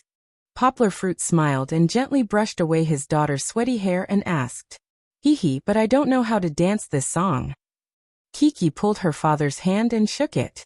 Come and play with us. Why are you all standing there? At this time, the other children were also called over by Sister Pomegranate. It doesn't matter if you don't know how to dance. You all can dance with Sister Pomegranate. Sister Pomegranate held a lollipop in her mouth and majestically stood in the front to lead the dance. Of course, she also danced with the villagers. Kiki happily followed behind Sister Pomegranate and danced. In the past, the little girl mixed in with the middle-aged women's square dancing with her god-grandmother. The little girl was not shy at all. Moreover, compared to the other little boys' uncoordinated movements and even unwilling expressions, Kiki danced very well. The little girl's waterfall-like hair swayed and danced with her light movements, making people feel happy. It turned out that square dancing could also be so beautiful. When the audience saw this scene, they all laughed. Kiki really subverted everyone's understanding of her once again. Beautiful, naive, lovely, kind, intellectual, friendly, and smart. This was the audience's understanding of Kiki's character. Even after watching the first 3 episodes of the program, the audience gave Kiki the title of Little Princess without princess syndrome. Now, it seemed that it would have to be changed again. The little girl actually likes square dancing. This point made Kiki immediately recognized and liked by the majority of middle-aged women. The little girl's fresh and lively dance movements and always sweet smile made square dancing become pleasing to the eye. Perhaps, it would be more appropriate to call her the most down-to-earth little princess. Next was the most dazzling ethnic style. Nui, who originally couldn't blend in, let go of his sister's hand and danced with joy. He shouted, I can sing, I can sing. Thus, there was a scene where Nui sang and Kiki giggled and danced at the side. If the demonic sound was blocked out and replaced with an elegant ancient style, and then Nui sang and didn't move so freely, it would really feel like a romantic drama in ancient times. Of course, the fathers didn't want to be left out. Yesterday, they learned to dance from the teacher in kindergarten. At this time, under the command of Poplar Fruit and Zhou Shimin, they all jumped into the sea. Their clumsy but loving dance made everyone convulse with laughter. The children were watching with great interest. Kong Kong, Dajuan, and Nina, who had no talent in dancing or were unwilling to join in, were clapping happily at the side. Little Fengxian twisted and turned with his sister, and his dancing posture was quite charming. Although later, the children ran to see the little rabbit, and Kiki didn't continue to dance, and went to play with her friends. The surprise segment of square dancing filled the whole morning with laughter. After the square dancing, it was time to eat breakfast. The villagers in the earthen building had already prepared a super sumptuous breakfast. There was pot paste, pork floss, oyster cake, steamed rice balls, taro and so on. There was a dazzling array of dishes, and the children were drooling. However, how could eating breakfast be a simple matter? Chapter 1237. In order to prevent General Qi Jiguang and the soldiers from having enough time to eat and recover their strength to fight the Japanese, the people of Min Province invented pot paste. They ground rice that needed to be cooked for a long time into rice milk, and boil it with a lot of nutritious shredded meat, clams, and other ingredients to make a clear soup. The rice milk was then brushed on the pot, and very soon, a large pot of delicious and nutritious pot paste was produced. The children gathered around the stall where the villagers prepared breakfast. They listened to the village chief's introduction of the history of breakfast while smelling the fragrant pot paste and other breakfast dishes. The children might not be able to remember what the village chief said, but in their hearts, the delicious food that made them drool had left a deep impression on them. "Papa, I want to eat it so much," Kiki said. The other children also began to clamor, especially Xian, whose saliva almost fell to the ground. "But I don't think it's that simple." Hu Jun shook his head and smiled. The fathers nodded in agreement, and a lot of props were brought over behind them, which reminded them of the unbearable past of the last time they did the splits on the Lus Plateau. Sure enough. "But we can't just open our mouths to eat. If we want to eat something, we have to work hard." The village chief's but was always so annoying. He explained the rules of the game that they were going to play next. Hang the clothes on the rack, but they were not allowed to use their hands, only their feet. The fathers all protested. Who couldn't use their hands and only their feet to hang the clothes? "If we use our feet to hang the clothes, can we still wear them in the future?" Poplar Fruit asked with a serious smile. "That's how we hang the clothes in the earthen building," the village chief quibbled. "Then you demonstrate it, village chief." Sister Pomegranate stood on the father's side and defended them against the injustice. The fathers, including Poplar Fruit, began to make a fuss. It seemed that they wanted the village chief to play first. Of course, why would the village chief play? Back on the Lus Plateau, he demonstrated the splits to the fathers and was teased by them. This time, he had learned his lesson and decisively refused with a straight face. "It's too hard." Hero Hu Jun was the oldest among the fathers. When he saw that the village chief did not comply, he deliberately said, "Then let's skip breakfast today." Although he said that, he still had to do it in the end. However, the fathers still wanted to vent their anger. However, this seemed to have convinced the children. Kiki anxiously pulled her father's hand, looked at her father pitifully and said, Papa, but I want to eat." How could he disobey his daughter's orders? Poplar Fruit, who had been cheering with them just now, stood up with a wry smile. He cupped his hands to the fathers and said, "Brothers, I'm sorry. I have to go first." "Traitor Yanghua, you traitor." A few fathers, especially Hu Jun, laughed out loud in a disrespectful manner. Poplar Fruit walked to the middle of the field and asked with a smile, "Village chief, I'll be able to eat the clothes as long as one is successful, right?" "As long as one succeeds, you can bring the little babies to choose the breakfast you want to eat," the village chief said. Come on, Papa. The little girl clapped her hands excitedly. Looking at her happy face, she was full of confidence in her father. "Uncle Poplar Fruit, come on. Uncle Poplar Fruit, come on." Xian and the other older brothers also started to shout. Poor Nina could only cover her ears because of the loud noise from the older brothers. Poplar Fruit gave his daughter a thumbs up. He took off his shoes and stood on tiptoe with the other foot firmly supported on the ground. Even if Poplar Fruit swung his foot, his body was as steady as a straight line. It made people feel that Poplar Fruit was supposed to be walking with one foot, and his swinging foot was like an arm. He would not fall down. "Amazing!" Zhou Shimin exclaimed. He praised him in his heart. He is indeed a martial artist. His feet are so steady. At this moment, he realized that when Poplar Fruit fought with him just now, he might have gone easy on him. He had to admit it. Poplar Fruit steadily grabbed a piece of clothing with his right foot. The children were all watching him attentively. They stopped making noise and held their breath, as if they would blow Uncle Poplar Fruit down if they breathed too heavily. He turned around, bent his leg, and was ready to go. To be honest, Poplar Fruit was not worried at all that he could not hang the clothes, because his control of his body was beyond human understanding. Poplar Fruit thought that he could throw the clothes on the drying rack with his feet in 100 ways. However, the moment he swung his leg, Yang Guo remembered that this was a variety show, not a sports competition. So he confidently flung his clothes into the air. If he were to describe it in football terms, it would be as if Yang Guo had hit a plane. A perfect beginning and a funny ending. The audience burst into laughter, and the unscrupulous fathers were also convulsing with laughter. Kiki was still seriously staring at the clothes that flew high in the air. When it landed, she said in annoyance, "Aya, it didn't work." "Kiki, come, help Daddy pick up the clothes. Even if Daddy has to kick it 100 times today, I will help you earn breakfast," Poplar Fruit said with a smile, upholding the spirit of not giving up. "Okay." The Vitality girl Kiki nimbly jumped down from the chair, then ran to pick up the clothes and handed them to her father's feet. The little girl's obedient and sensible appearance made many parents envious in front of the TV. This time, Poplar Fruit certainly would not mess around.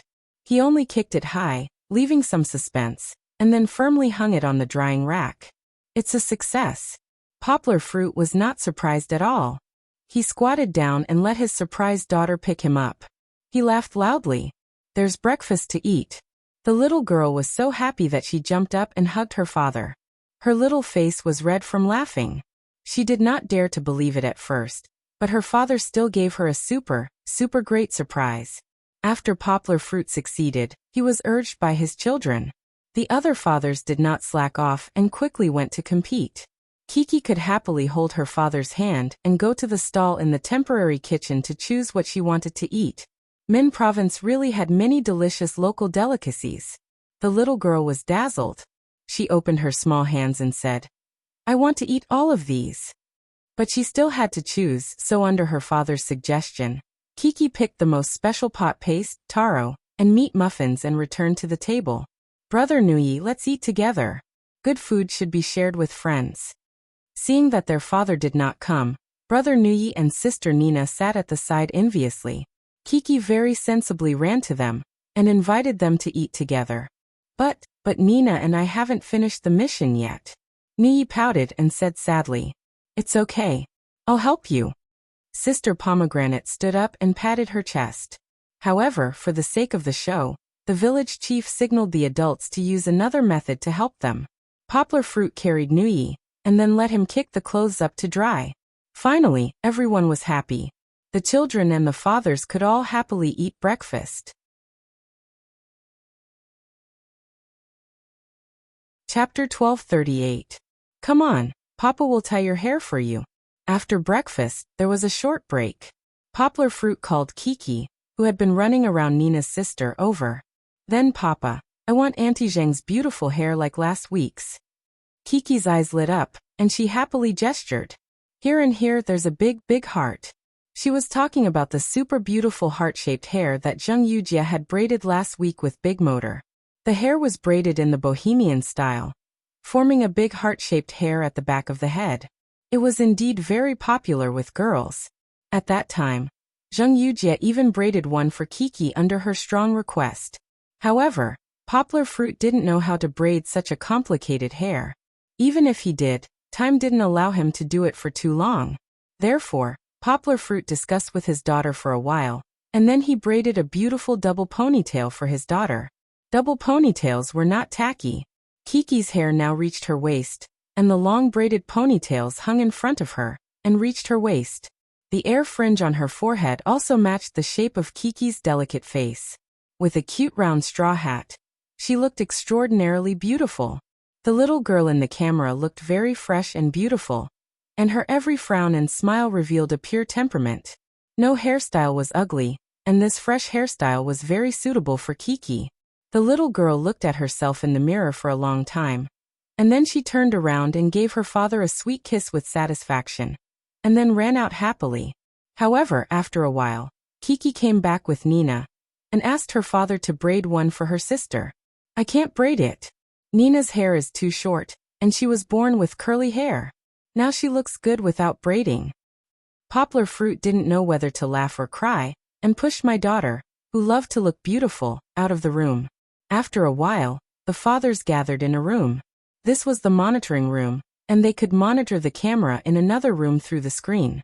It turned out that this time the program group had arranged another small test, and the children were asked to carry out the task of guarding the ice cream alone.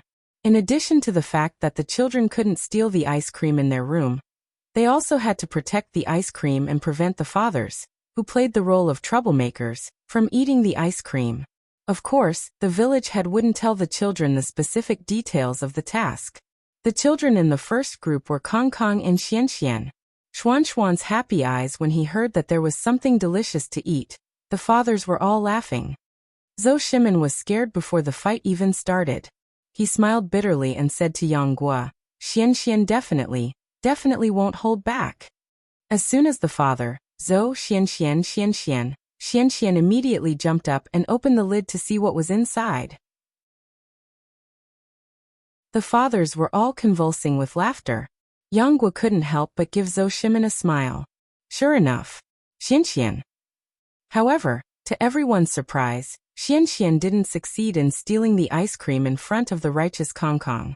Before the fathers left, Xian Xian had secretly eaten a small piece of soft candy. Then, under the threat of Kong Kong telling the village head, Xian Xian became well-behaved.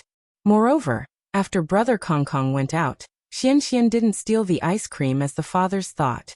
Instead, he ran out after him.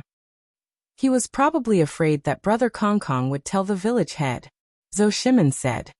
Teacher Lin went out, so no one was looking at the ice cream. Didn't Teacher Lin eat it directly? Poplar Fruit laughed.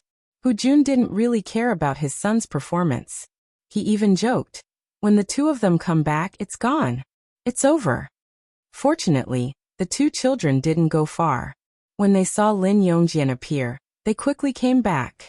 Moreover, the first one to block the door was Kong Kong. His performance was really good. Of course, he was much older than Xian Xian, so it was normal for him to be sensible.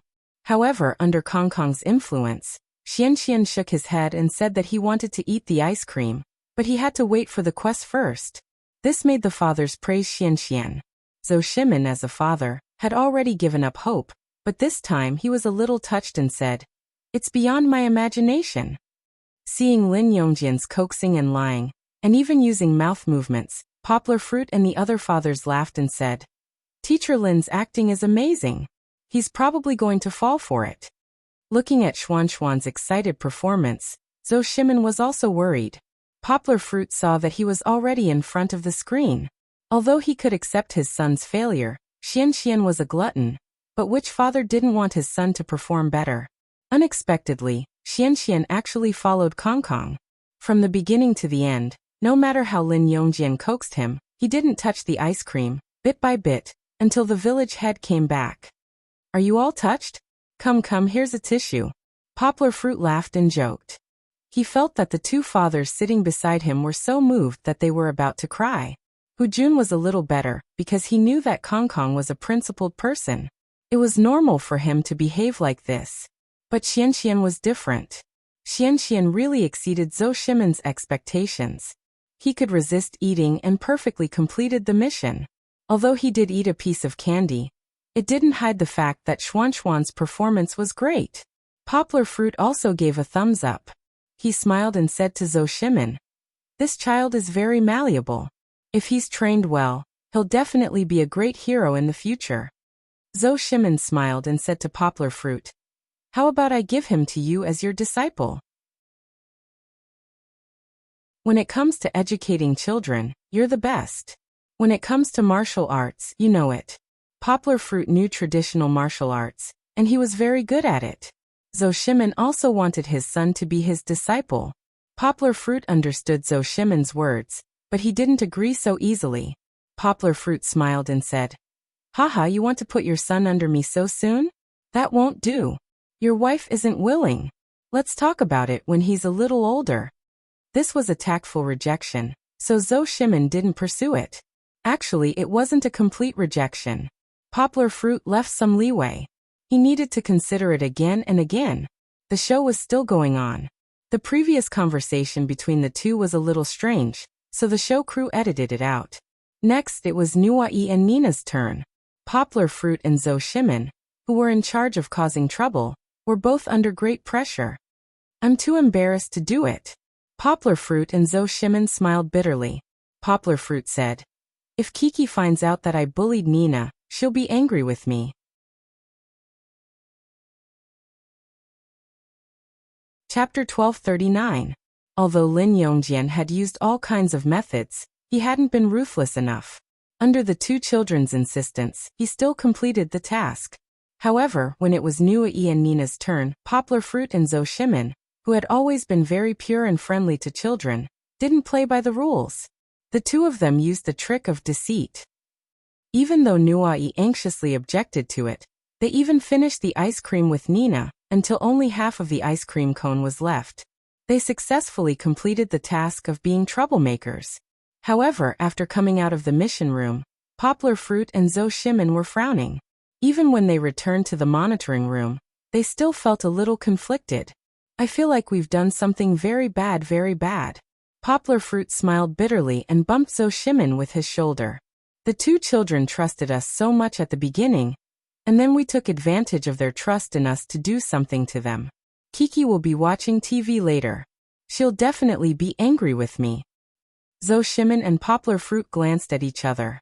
They were also anxious, and their self-blame was written all over their faces. It's okay. They've already done very well. Lin Yongjian comforted them. If it weren't for us two bad uncles, they definitely wouldn't have eaten it. Poplar Fruit said with a bitter smile. This is the show. It's okay. Hu Jun smiled. The two of them are really obedient. However, when Yang Guo and Zhou Shimin saw that Nina couldn't bear the village head's questioning, and ran out while whimpering after he came, they both looked sad. They went to buy a cake. Hearing Nina's innocent answer, Poplar Fruit finally couldn't stand it anymore. You guys watch first. I'll go buy a cake. Even if it's a show, we can't deceive children and hurt their hearts. Poplar Fruit stood up and walked out with a bitter smile. Zhou Shimin quickly stood up and said, Poplar Fruit, it's your daughter's turn next. I'll go. It's okay. I said it just now, so I have to fulfill my promise. I'll go downstairs and ask where to buy the cake. Poplar Fruit ran downstairs without looking back. He had made up his mind. Whether it was a big cake or a small cake, he would buy one. After all, this was his promise as an uncle. But fortunately, when he got downstairs, a villager in the building was willing to ride a motorcycle to buy a cake for Poplar Fruit.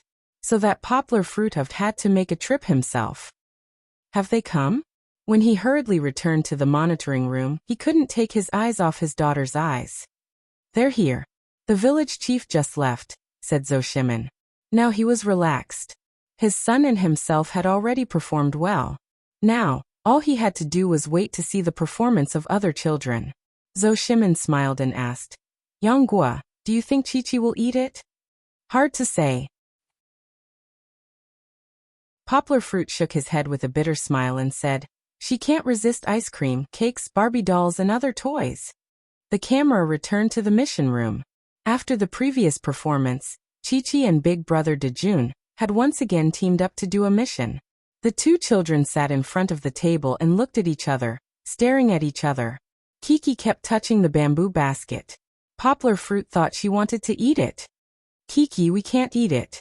Dejun misunderstood and waved his hand. I know this is a mission. Kiki touched the bamboo basket and giggled. Touch it. It's still cool. It's so comfortable. The little girl's two ponytails were quite cute. Her eyes were curved when she smiled. She was very likable. Dejun also listened to Kiki's words. The two of them put their hands on the bamboo basket and looked at each other with a smile. They're all great. They haven't opened it yet. Zhou Shimin explained to Poplar Fruit. Unlike the previous two groups, Xian and Nuai had already opened it before the troublemaker appeared. All right, it's my turn. Hu Jun stood up with a tall and sturdy body. He took a finished bottle of mineral water and walked out. I feel a little uneasy. Poplar Fruit smiled and patted Lin Yongjian's shoulder. He asked, Teacher Lin, are you worried about your son's performance? Lin Yongjian smiled and shook his head. He still looked very worried. I feel that Dajuan is the same as Kong Kong, a very principled child. His performance is even better than Chi-Chi's. Yonggwa smiled faintly. To be honest, I'm the one who has no confidence in Chi-Chi. Kiki is so obedient. You don't have confidence? Zhou Shimin asked. Poplar Fruit nodded and smiled. He said, yes, she is very obedient in front of me. But when I'm not around, it's hard to predict how she will behave. After all, she rarely goes out on missions by herself. Yesterday, Kiki had broken her arm after leaving her father. Of course, it was only a small injury. Poplar Fruit used internal energy to treat his daughter's blood clots at night. The little girl was fine when she woke up in the morning. The two children on the screen panicked, because Hujun's heavy footsteps could be heard from afar. Big brother Dejun, I'm scared. Seeing Dejun leaning against the window and peeking outside, Chi-Chi hurriedly stood up and nervously grabbed Dejun's clothes. Wanting to hide behind Dejun, Uncle Hu. Dejun saw Hujun passing by, outside the window, and he actually waved at him. Don't open the door. Kiki wanted to stop him, but Dejun had already opened the door and invited the big bad wolf in. However, seeing that it was Hujun, big brother Kong Kong's father, Kiki finally put down the big stone in her heart and giggled. The little girl's smile was as bright as the spring breeze. Her eyes were as moving as the autumn water. She laughed and said in a clear voice, listen to that thumping sound. It's not a ghost, it's him. Seeing his daughter laugh exaggeratedly because of her happiness, Poplar Fruit smiled bitterly and shook his head. He pitied her in his heart. Little idiot, it's too early for you to be happy. In the blink of an eye, Uncle Hujun, who looked tired, thirsty, and hot to the point that his face was red, sat down at the small table. He opened the bamboo basket abruptly and took out the hidden ice cream and candies. No. You can't eat. Kiki and Dejun turned pale with fright. The two of them used their hands to protect the ice cream and candies. I've run out of water. I'm dying of thirst, Hujun said uncomfortably. Can I have some? No, you can't eat at all. As the big brother, Dejun stepped forward and stopped Uncle Hujun. He said loudly, the village chief asked us to watch. No one is allowed to eat. Uncle Hujun's performance had completely subverted Chi-Chi's imagination. Not only did he not act according to common sense, he even put on a look of, even if you don't give it to me, I'll still force myself to eat it.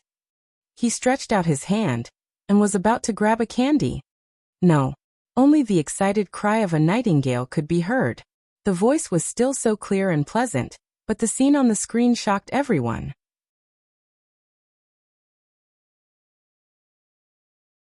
Chapter 1240. The camera rewound for a few seconds. Under Dejun's protection, Hujun was about to reach out for a piece of candy. At this critical moment, Kiki anxiously shouted, no!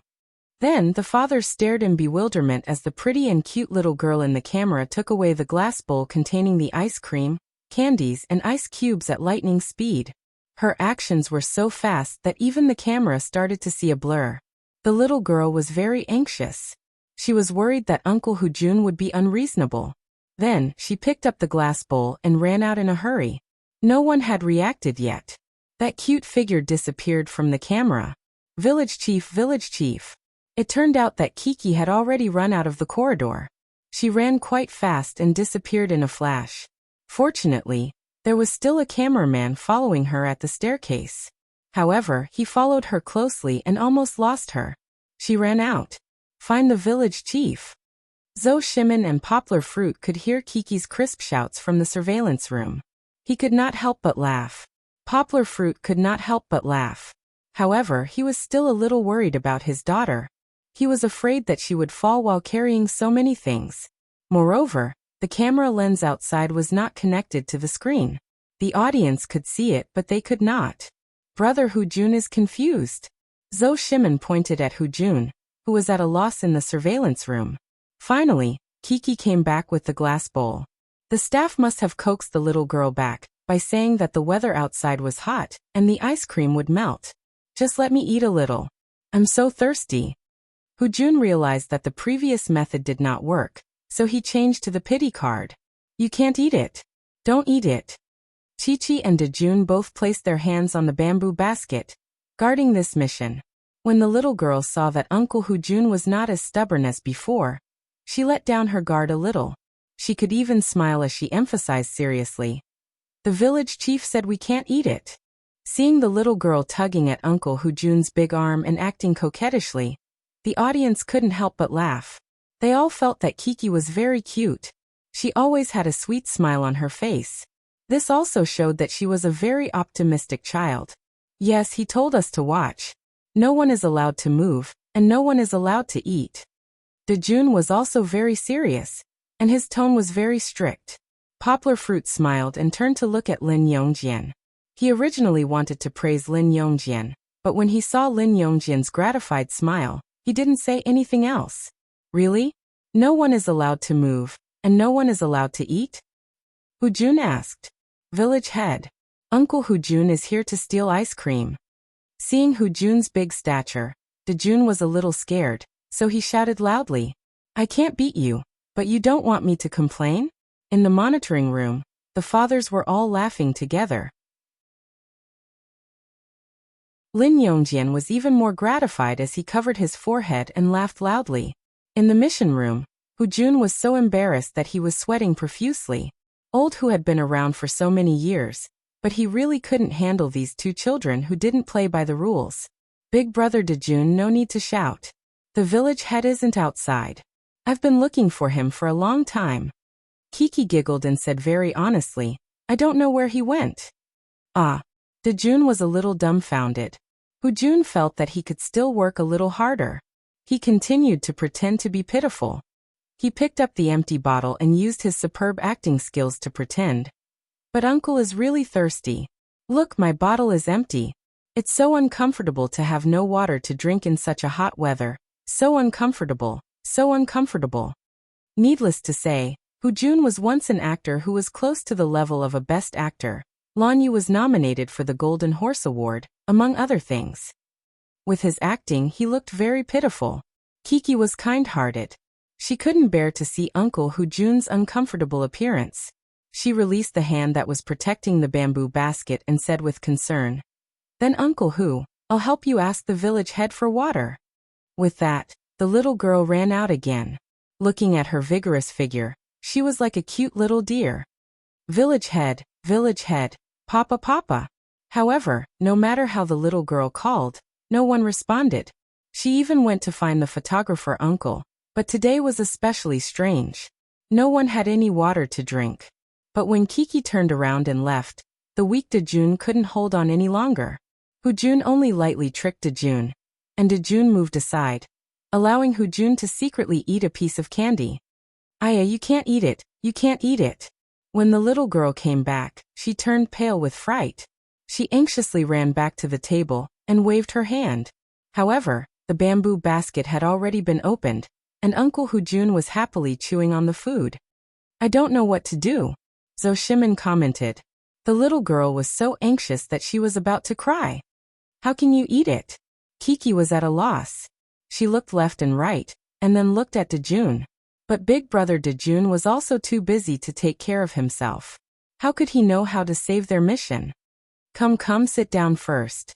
I'll tell you.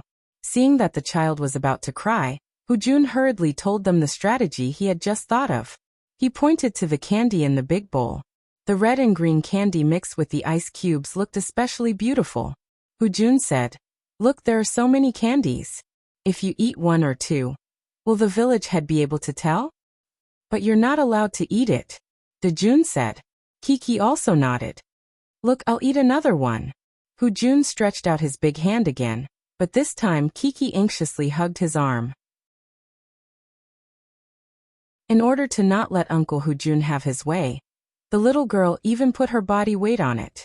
You're not allowed to eat it. You're not allowed to eat it. Kiki was extremely anxious. Okay, I won't eat it. Hu-jun put the candy in Kiki's little hand and said with a smile, Come and take a look.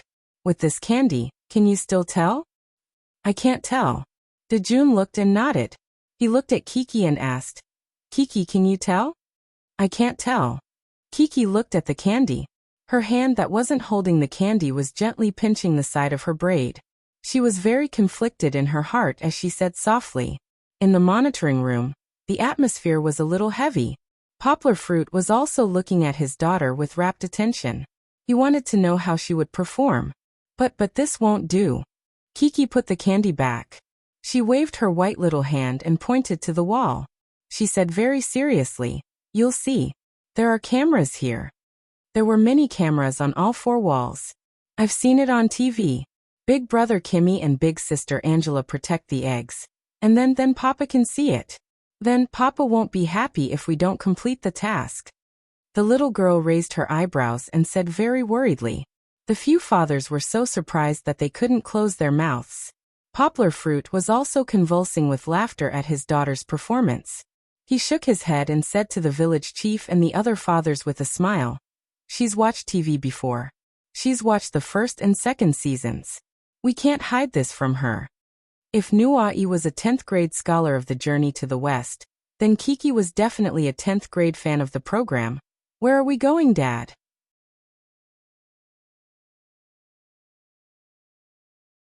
Chapter 1241. Kiki, the level 10 scholar, accurately pointed out the Achilles heel of this mission. However, Hujun was still very resourceful. He quickly stood up and said, "These cameras? These cameras are all switched off." "Turned it off." Chi-Chi followed behind Uncle Hujun in puzzlement, and looked up to see. "Yes, they're switched off," Hujun said in a very certain tone. He waved his hand and said, "If you don't believe me, turn it around and see if it can still move." Thus, Kiki foolishly interacted with the camera friend. Of course, the staff behind the camera had already received instructions. The camera did not move at all, as if it really was not switched on. Of course, the audience also feasted their eyes because it was rare to see the young lady standing in front of the camera so sweetly. Although she was greeting the camera, it was as if she was conversing with the audience in front of the television. And looking at her long and beautiful double ponytails, both boys and girls liked Kiki's fresh and beautiful new hairstyle. "It really isn't switched on." Kiki returned to the table. At this time, Hujun started eating again. Although Kiki glanced at him, she did not appear as anxious as before. "Right. Then if we eat like this, no one will notice." Hujun patted his chest and said confidently, Come, let's eat together. You eat too. The village chief won't notice." Hujun said. Dejun really reached out to eat one. Kiki looked at him and could not help but swallow her saliva. The young lady looked like she wanted to eat but did not dare to eat. She was cute and pitiful. "Is it good?" Hujun asked Dejun. Dejun nodded. Since one was already dragged into the water, Hujun turned to ask Kiki, "Kiki, don't you want to eat?" The young lady licked her lips with her pink tongue and said hesitantly, "I want to eat, but what? It's okay. The village chief can't tell after eating a few. Look, I'm eating again." Hujun guided her. "Can you tell?" "You can't tell. I want to eat ice cream." The little girl still didn't play by the rules. She was talking about candy, but now she wanted to eat ice cream. However, the little girl really wanted to eat it. Just now, she had been sneaking glances at the ice cream. Now that Pandora's box was opened, her desire was written all over her face. "It's over, the mission has been lost." Poplar Fruit shook his head with a smile. In fact, his daughter did a great job, but it was very difficult to make Kiki give up the idea of eating ice cream. Poplar Fruit knew that it was very difficult for the little girl to resist delicious snacks such as cakes and ice cream, even if he was by her side. "Ice cream won't do. There's only one ice cream. The village chief will find out after eating it." Dejun grabbed a candy and put it into his mouth. "Why don't you have some candy too? I want to eat ice cream." Kiki pouted when she saw that everyone was eating, but she couldn't eat what she wanted. "Sure, why not? I'll teach you." Hujun, the bad uncle, continued to teach the child bad things. "You see, such a big ice cream, if you lick it a little, no one will be able to tell that it has been eaten, right? Can I?" Kiki couldn't help but lick her small tongue and looked at Uncle Hujun longingly. She wanted to get his permission, because Uncle Hujun was an adult. It's over. Zhou Shimin laughed. At this moment, the monitoring room was silent. Poplar Fruit was still laughing. He didn't have high expectations for his daughter. Her previous performance was enough to satisfy him. However, Lin Yongjian couldn't laugh. His expression was a little tangled. So everyone saw that under Hu Jun's instigation, Kiki grabbed her 2 pigtails and stretched her neck to lick the ice cream that looked very sweet and delicious. Hee hee hee hee. Kiki still felt a little embarrassed because she seemed to have done something bad, so she hid behind Hu Jun. De Jun saw this and also hid. The 2 children were like instant noodles, stealing and hiding after eating. Let me discuss with you. Hu Jun still wanted to be a good person. He said, since we have already eaten, let's eat happily. When the village chief comes, he will tell us where these things have gone. Hu Jun wanted the children to learn to be brave and bear the consequences of their mistakes. However, he didn't think about the children's tolerance. At this time, Kiki couldn't help but lick the ice cream for the 2nd time. Then she hid behind Hu Jun. She felt that doing something bad this time was very exciting. Uncle Hu Jun became like one of them, and they were much closer. She climbed behind Hu Jun and played with him.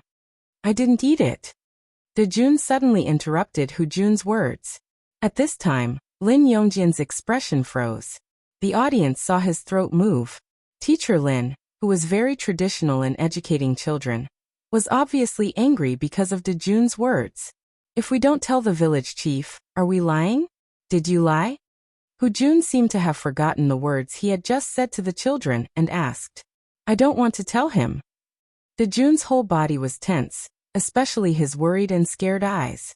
I'm afraid if I tell him, it will make Papa angry. Chi-Chi nervously hugged Hu Jun's wrist with her 2 little hands, and her expression also became nervous and worried. Looking at the little girl's delicate and pretty little face that was as delicate and pitiful as jade, the audience felt a bit of heartache. They felt that in this segment, Hu Jun was a little too cruel to the 2 children. No. I think it's better to tell the truth than to lie. Hu Jun said patiently and slowly, since we did something wrong, we have to have the courage to admit that we did something wrong. Hu Jun's teaching method was actually very good.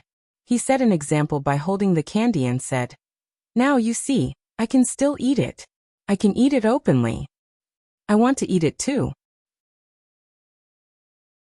Kiki looked at Hu Jun with a little desire. That ice cream was really tempting to her. She stretched out her little finger and gently touched the ice cream. Then she put it in her mouth and licked it. She squinted her eyes and smiled sweetly like a kitten. You want to eat it? Then you have to be careful. When the village chief comes and asks you, what will you say? Hu Jun asked. Tell them. Just tell them. The little girl's voice was lowered a little. She was obviously still a little nervous, but she had already become very calm. Hu Jun's teaching had a little effect. Actually, if she's honest, I won't scold her. Poplar Fruit's somewhat unhappy face recovered a little bit of gratification. He slightly smiled and said, but I will analyze it with her. After all, she still did something wrong. It's good to have the courage to bear the responsibility, but she also needs to know her mistakes and change. However, Lin Yongjian still did not loosen his tightly knitted brows, because when Hu Jun asked De Jun's expression was still tense. He did not cry, but he was not far from crying. Don't say, don't want to say.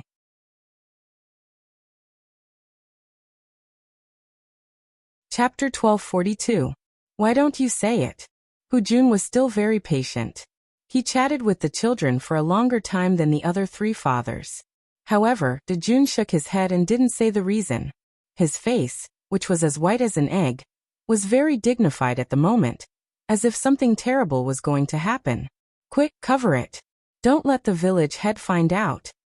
De Jun was a little flustered under Hu Jun's questioning.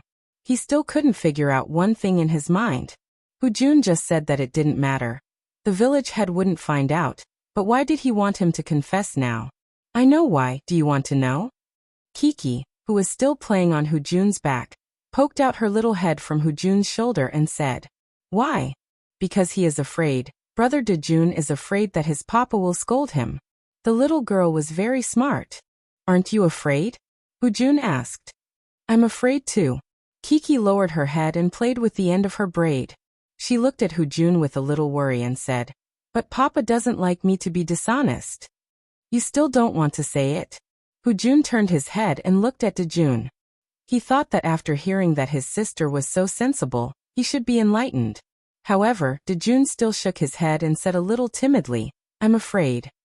Kiki is really sensible," Zhou Shimin said to Poplar Fruit. Yanghua shook his head. His smile was unnatural as he said, "No, she's just trying to be clever. She chose the lesser of two evils, but after all, she still made a mistake." At this time Hu Jun was about to leave. The two children were a little flustered, especially Kiki. She seemed to have lost her backbone. She pitifully held Hu Jun's hand and said, "Don't go." But later Hu Jun left, leaving a light sentence. "You go back first, guard that, and don't let anyone eat it." "Okay." Kiki agreed. She was relatively relaxed because since she was a child, her father rarely lost his temper with her. At most, he would talk to her with a straight face. However, Dejun leaned against the corridor and looked outside with a solemn expression. Even when Kiki was talking to him, she was absent-minded. "Big brother Dajuan. Let's go back, we can't let others steal it." Kiki went to pull brother Dajuan's hand. The little girl was still smiling brightly, trying to arouse brother Dajuan's emotions. Dejun was unhappy and was dragged back to the room by Kiki. Seeing that Lin Yongjin's expression was as serious as his son's, Poplar Fruit patted Lin Yongjin's shoulder and said, "Teacher Lin, Dajuan is very sensible. At least he knows to be afraid of doing something bad, unlike Kiki. This little guy is not afraid of anything." Poplar Fruit smiled bitterly. He had to reflect on whether he had spoiled his daughter too much sometimes. Of course, if he really wanted to scold his daughter, Poplar Fruit really couldn't do it. No matter what she did wrong, Poplar Fruit couldn't bear to hit his daughter. Lin Yongjin didn't say anything. He stared at the screen and saw that Dejun ran out again, probably because he heard the village chief's footsteps. Kiki walked around the house twice and followed him out. However, when she came back, she was only following behind the village chief. Dejun was nowhere to be seen. Where did Dejun go? This was a problem.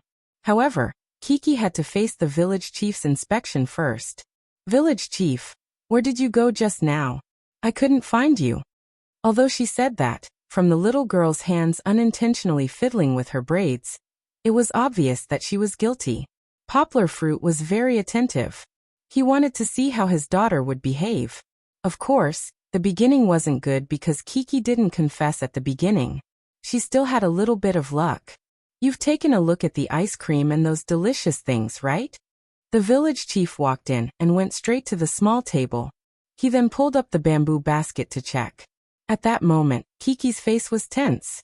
She didn't even dare to breathe loudly. She didn't even know where to put her hands. "Sai, it's pretty good. There's nothing wrong at all. It's pretty good." The village chief's words surprised Kiki. She was already prepared to confess honestly. However, at that moment, the little girl wavered. Confess or lie? At that moment, a little rascal added fuel to the fire in Kiki's heart. She looked at the village chief helplessly. Even when the village chief praised her, the little girl's pretty face didn't smile. Poplar Fruit looked through the screen and frowned slightly. Whether it was the monitoring room or the mission room, the house was quiet. The atmosphere was a little heavy. "Where's Dejun? Where did Dejun go? Let's find him and bring him back, okay?" the village chief said. This sentence broke the heavy atmosphere. However, it also caused the uneasy Kiki to misunderstand. She might have thought that the village chief was going to find Big Brother Dejun to vent his anger. "Village chief, village chief." The little girl hurriedly blocked the village chief who was about to leave. She nervously pulled the village chief's hand and said with a little grievance, "Sorry, I lied to you." Poplar Fruit's eyebrows raised slightly. "What lie did you tell?" the village chief asked. The village chief's tone was quite gentle. It eased Kiki's nervous expression a little. It's that we didn't complete the mission." Kiki shook the village chief's hand. She looked at the village chief pitifully and said, "Uncle Hu Jun came over. We ate some sweets and ice cream." Although she was still worried that the village chief would be angry, Kiki looked a lot more relaxed after saying the words that she kept in her heart. It was better to confess and have a clear conscience. Only then would she not be in a bad and uneasy mood. "Oh, you ate sweets and cake?" the village chief asked. "But I didn't see any changes." because there were a lot of sweets, I couldn't tell. Kiki pulled the village chief's hand. Her little eyes looked very pitiful as she said, I was worried that you would be angry, so I didn't dare to say it. Uncle Village Chief, don't be angry, okay?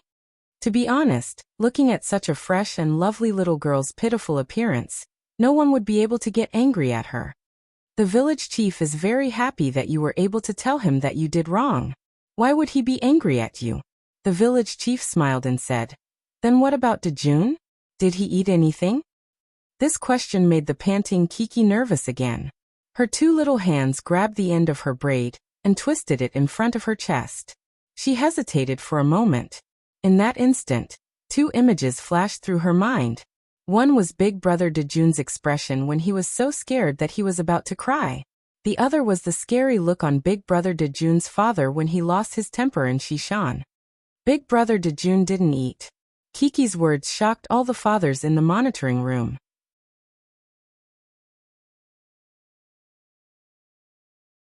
Chapter 1243. Brother Dejun didn't eat it. Kiki's answer shocked the adults, including Hujun, who had just returned to the surveillance room. Hujun chuckled and said, This child is not bad. She's loyal. The village chief smiled and patted the little girl who had become nervous because of her good friend. He said gently, Good, your attitude of admitting your mistake is excellent.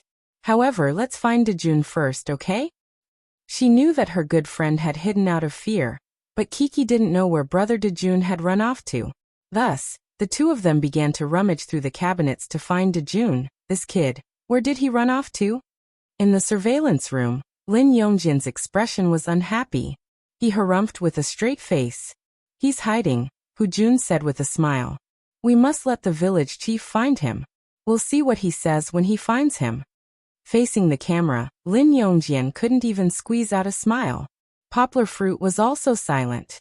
He was thinking about the problem his daughter had exposed during the test. Brother Dejun, where are you? The little girl's crisp voice echoed in the corridor. Dejun, you completed the mission well. The village chief said from afar. He knew where Dejun was because the cameraman was standing at the place where Dejun was hiding. Hearing that the village chief didn't blame him, Dejun was delighted and quickly climbed out of his hiding place. Brother Dejun, you're here. Kiki happily went up to hug Dejun's arm. She was very excited to see her friend again.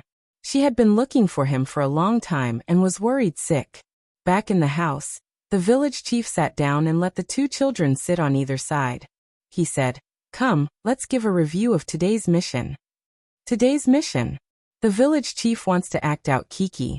Under the circumstances where the village chief didn't notice that the candies were missing, Kiki confessed to the village chief that she had eaten ice cream and candies, right? Yes, we won't do it again. The little girl admitted her mistake honestly. She was sitting upright, just like what the teacher in kindergarten asked her to do in class. The serious little girl was like a small obedient student. She was quite cute. However, Dejun became nervous. He was a little confused.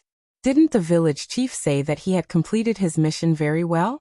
Why did he say that his younger sister had already confessed? What about Dejun? The village chief turned his head to look at Dejun, who was sitting beside him with an uneasy and pale face. He gave him a slight smile, but didn't immediately continue speaking. Big Brother Dajun didn't eat. Kiki was a little surprised that the village head didn't speak according to what they had just said. She looked at Dejun's nervous and sweaty face, and hurriedly pulled the village head's hand and said, That's not good. Poplar Fruit shook his head and commented, She shouldn't cover up her friend's mistake. For such a young child to be able to do this is already not bad. You're very loyal. Even us adults might not be able to do that.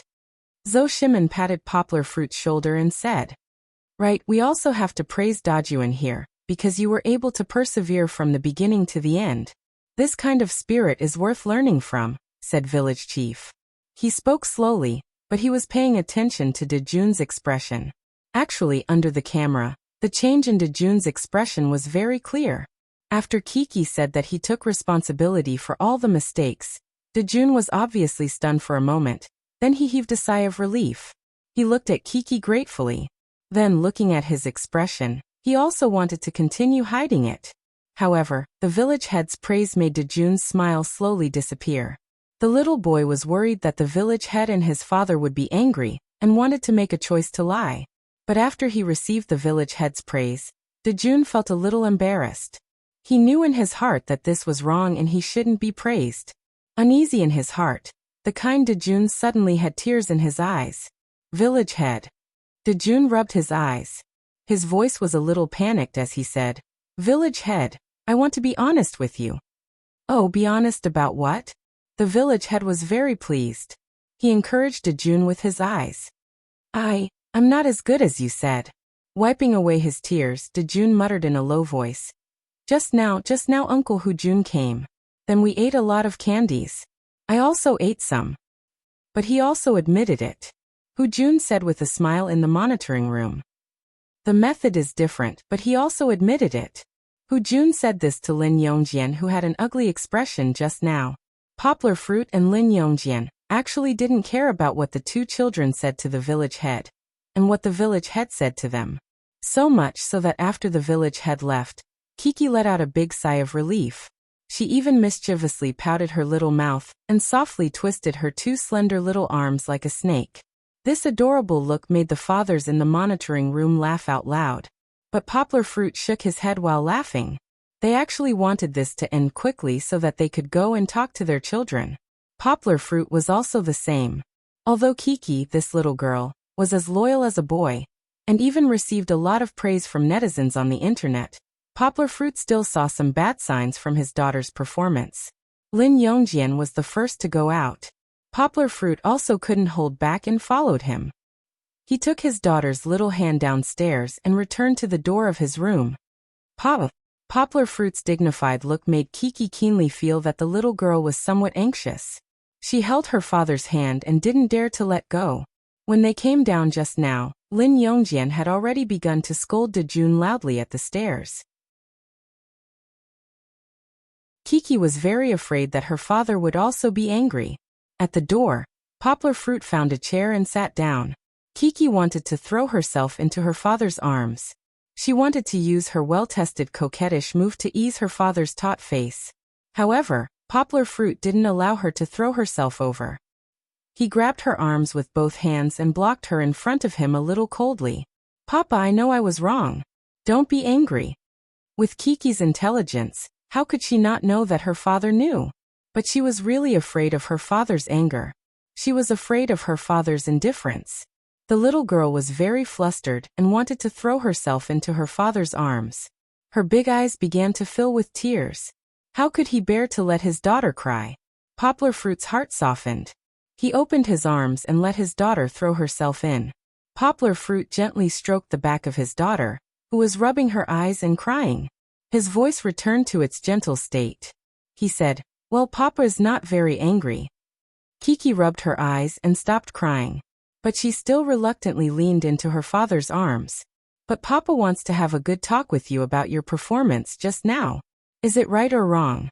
Papa is not angry, but Papa wants you to clearly recognize your mistakes. Okay?" Poplar Fruit asked softly. Kiki nodded obediently.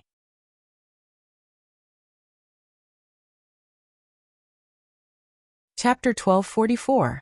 Seeing his daughter nodding obediently, Poplar Fruit smiled. His originally angry and anxious heart also calmed down. But the necessary communication and small punishment were still necessary. "Do you know why Daddy is angry?"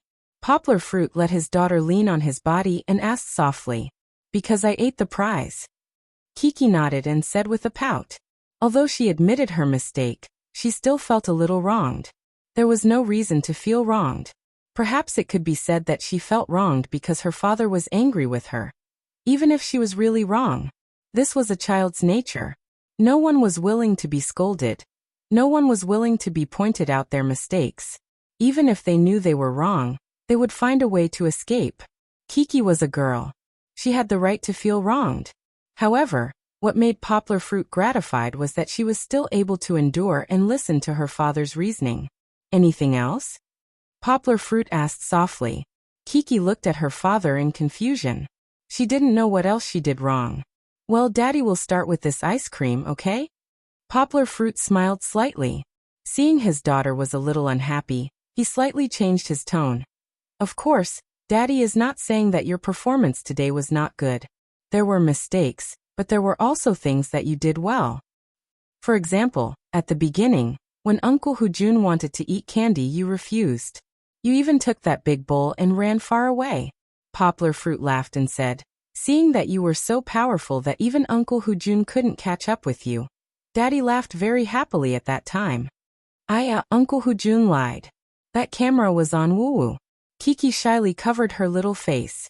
She was still very nervous, but after hearing her father's praise, her mood became better again. The little girl was still very mischievous and playful with her father.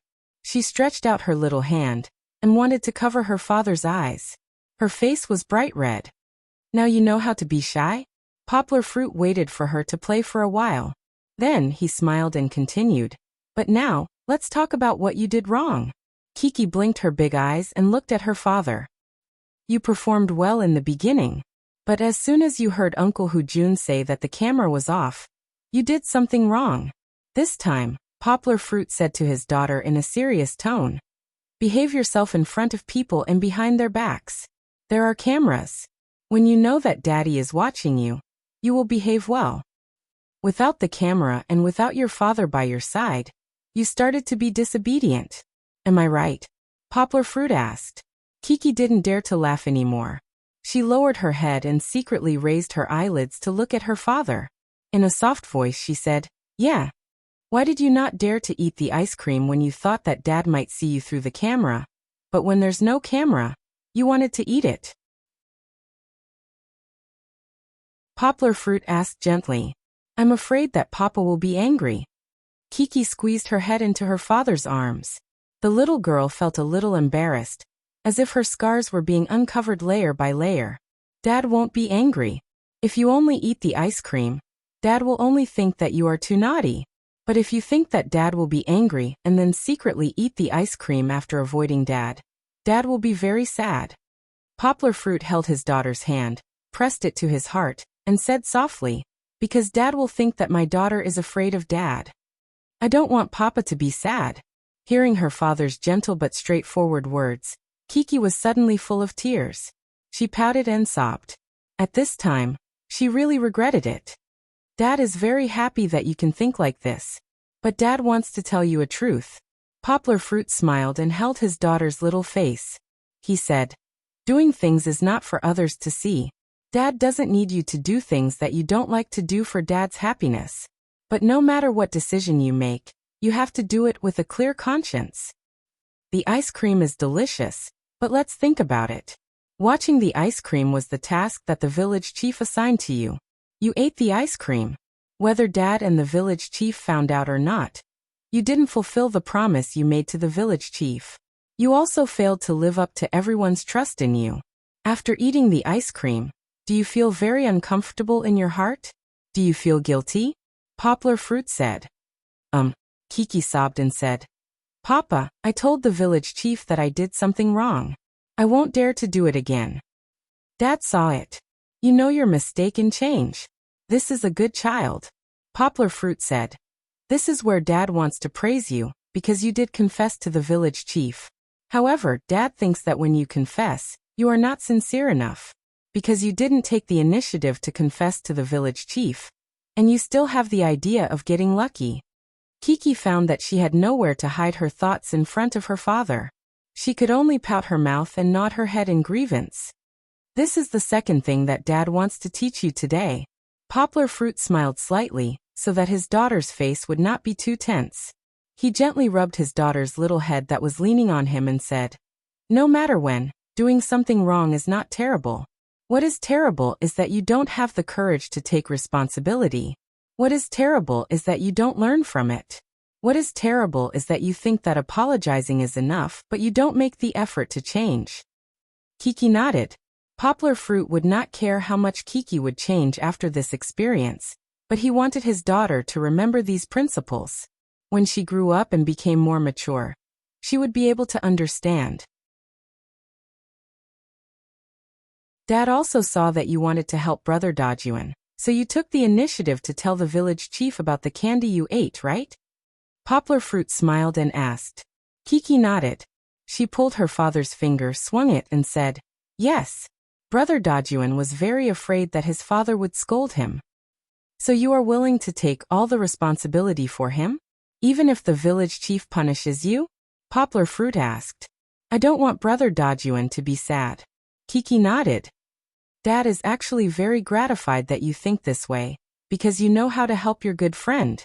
Poplar Fruit smiled and said, but this does not mean that Dad agrees with your way of doing things. Do you know why? Kiki did not understand.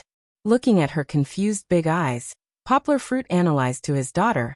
Because you helped Brother Dajuan escape responsibility in this kind of thing. From another point of view, did you also make him lose the chance to change? But Brother Dajuan's father will scold him. He is very fierce. Kiki took her father's hand and said with compassion. But Brother Dajuan's father scolded him.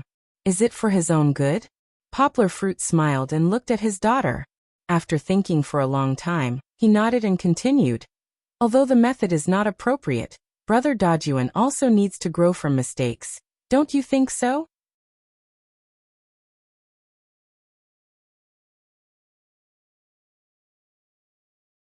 Chapter 1245.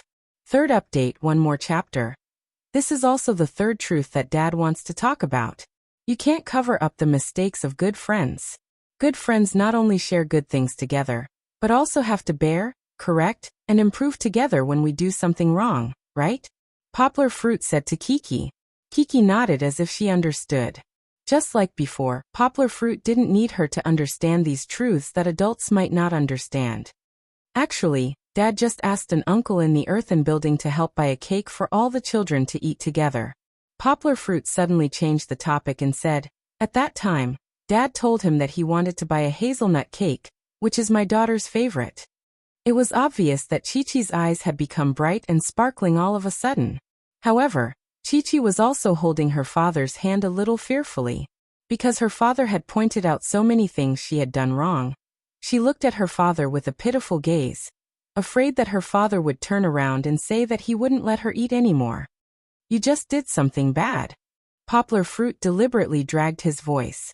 The little girl immediately pouted, but she actually understood that the attack that was more effective than the attack of tears was actually the attack of acting coquettishly. The little girl immediately turned around and hugged her father's neck, hanging herself on her father's neck like a sandbag. She also jumped and moaned. Her voice was so soft that it made people's hearts melt.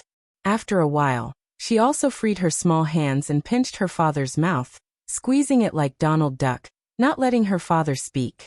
The little girl looked at her father pitifully, twisted her small waist and said, Papa, I want to eat it. I know that I'm wrong. Do you really know that you're wrong? Poplar Fruit asked with a smile on his face. I really know. The little girl nodded her head like a rattledrum, and her two ponytails swayed. It's not enough to know that you're wrong, Poplar Fruit deliberately said with a straight face. If you do something wrong, then you have to be punished. Ooh, don't. Chi-Chi pouted and anxiously pulled her father's hand and shook it. But Poplar Fruit deliberately wanted to give his daughter a big turnaround. He couldn't help but grin. In view of your positive attitude and positive attitude, Dad thinks that this cake. Her father's voice was still dragging, but Chi-Chi couldn't wait to start beaming with joy. Don't be happy so quickly. This bad father made Kiki nervous again, and then smiled mischievously. You can't escape death, but you can't escape punishment. Dad has a small punishment for you before we share the cake. Chi-Chi hurriedly nodded. She looked at her father pitifully. She wasn't afraid of punishment, but she was afraid of not having cake to eat. This little foodie, who was no less than Xian, was also worried that her father would suddenly go back on his word and not let her eat the cake. Okay, bad father played enough. Poplar Fruit gently pulled his daughter to stand up, and let her stand facing the wall. He then pressed his daughter's shoulder and said softly, Dad wants you to stand here, put your hands down, stand straight and don't move. Kiki nodded, but it was obvious that she wasn't very used to it, because this was the first time in 4 years that her father punished her to stand. It wasn't that the little girl didn't know that punishment was to stand. In kindergarten, Teachers would punish naughty and disobedient children by making them stand. This was not corporal punishment, but a very common way of education in China and abroad. However, Kiki was very obedient in kindergarten, and the punishment never fell on her head. This time, her father punished her to stand. Although Kiki was willing to accept the punishment for the sake of the cake, the little girl was still a little sad, and felt that she had become a bad child in kindergarten that everyone disliked. Looking at his daughter's lowered head, her eyes red, and her chest rising and falling, Poplar Fruit didn't feel good either. He gently tucked his daughter's scattered hair behind her ear and asked, "Do you know why Dad wants you to stand here?" "Stand?" Kiki nodded. The little girl's voice was a little choked up. "Yes, you are. But I hope that you can stay here, face the wall, and quietly think about what I said just now and your performance in the mission." Poplar Fruit patted his daughter's shoulder. "Everyone makes mistakes, even Dad. But we all need to reflect on ourselves often to improve. Dad did something wrong today, but Dad has corrected and made up for it. So Dad wants you to think about it and be a better child, okay?" Poplar Fruit asked. Kiki nodded. The little girl was very obedient and didn't continue to be depressed. Although her head was still lowered, her eyes were no longer as red as before. "Good girl." Poplar Fruit smiled and walked away from his daughter. It wasn't that Poplar Fruit didn't want to watch from the side, but at the entrance of the earthen building, the villager who helped him buy the cake had returned. Just as Poplar Fruit said to his daughter, he did do something wrong today. He didn't coax Nina to eat ice cream, but lied to her that he would buy the cake, taking advantage of Nina's love and trust for him. This made Poplar Fruit feel guilty. He had done something wrong, so he should make up for it. Therefore, he asked the villager friend to help him ride the motorcycle to the town's cake shop to buy the cake. However, Poplar Fruit didn't know that less than 2 minutes after he turned around, a curious little boy ran to Kiki's side. It was Nuai, the only boy Kiki had kissed since she participated in this program. Ahem, of course, that was all Belle's fault. Nuoyi's mind was always a little offline, and he would always say something that people couldn't make sense of. However, it had to be said that this optimistic and humorous little boy was very good at coaxing girls. He ran to Kiki with bared fangs and brandished claws, and asked with a smile, "Why aren't you talking? Are you a blockhead? Who are you?" The little boy hugged my daughter's neck and looked at each other. The pure and sunny smile in the little boy's eyes dispelled the last bit of grievance in my daughter's eyes, and brought a happy smile. My daughter pursed her lips, and her smiling eyes were like a clear spring. Her white and rosy cheeks were like shy peach blossoms, and she was so cute. "Puffed brother Nui," Kiki couldn't help but laugh. She said with slight annoyance, "My papa told me to stand as punishment." "Why did you stand?" Nui asked curiously. "I did very well in the beginning, but I didn't do well in the end," Chi-Chi explained softly. Although her reflection had been interrupted, at least she had a little friend who could listen to her talk. Perhaps the little girl would be able to understand more through communication. In the camera, the two of them were innocent. Under the bright and beautiful sun, the flower of friendship was happily blooming.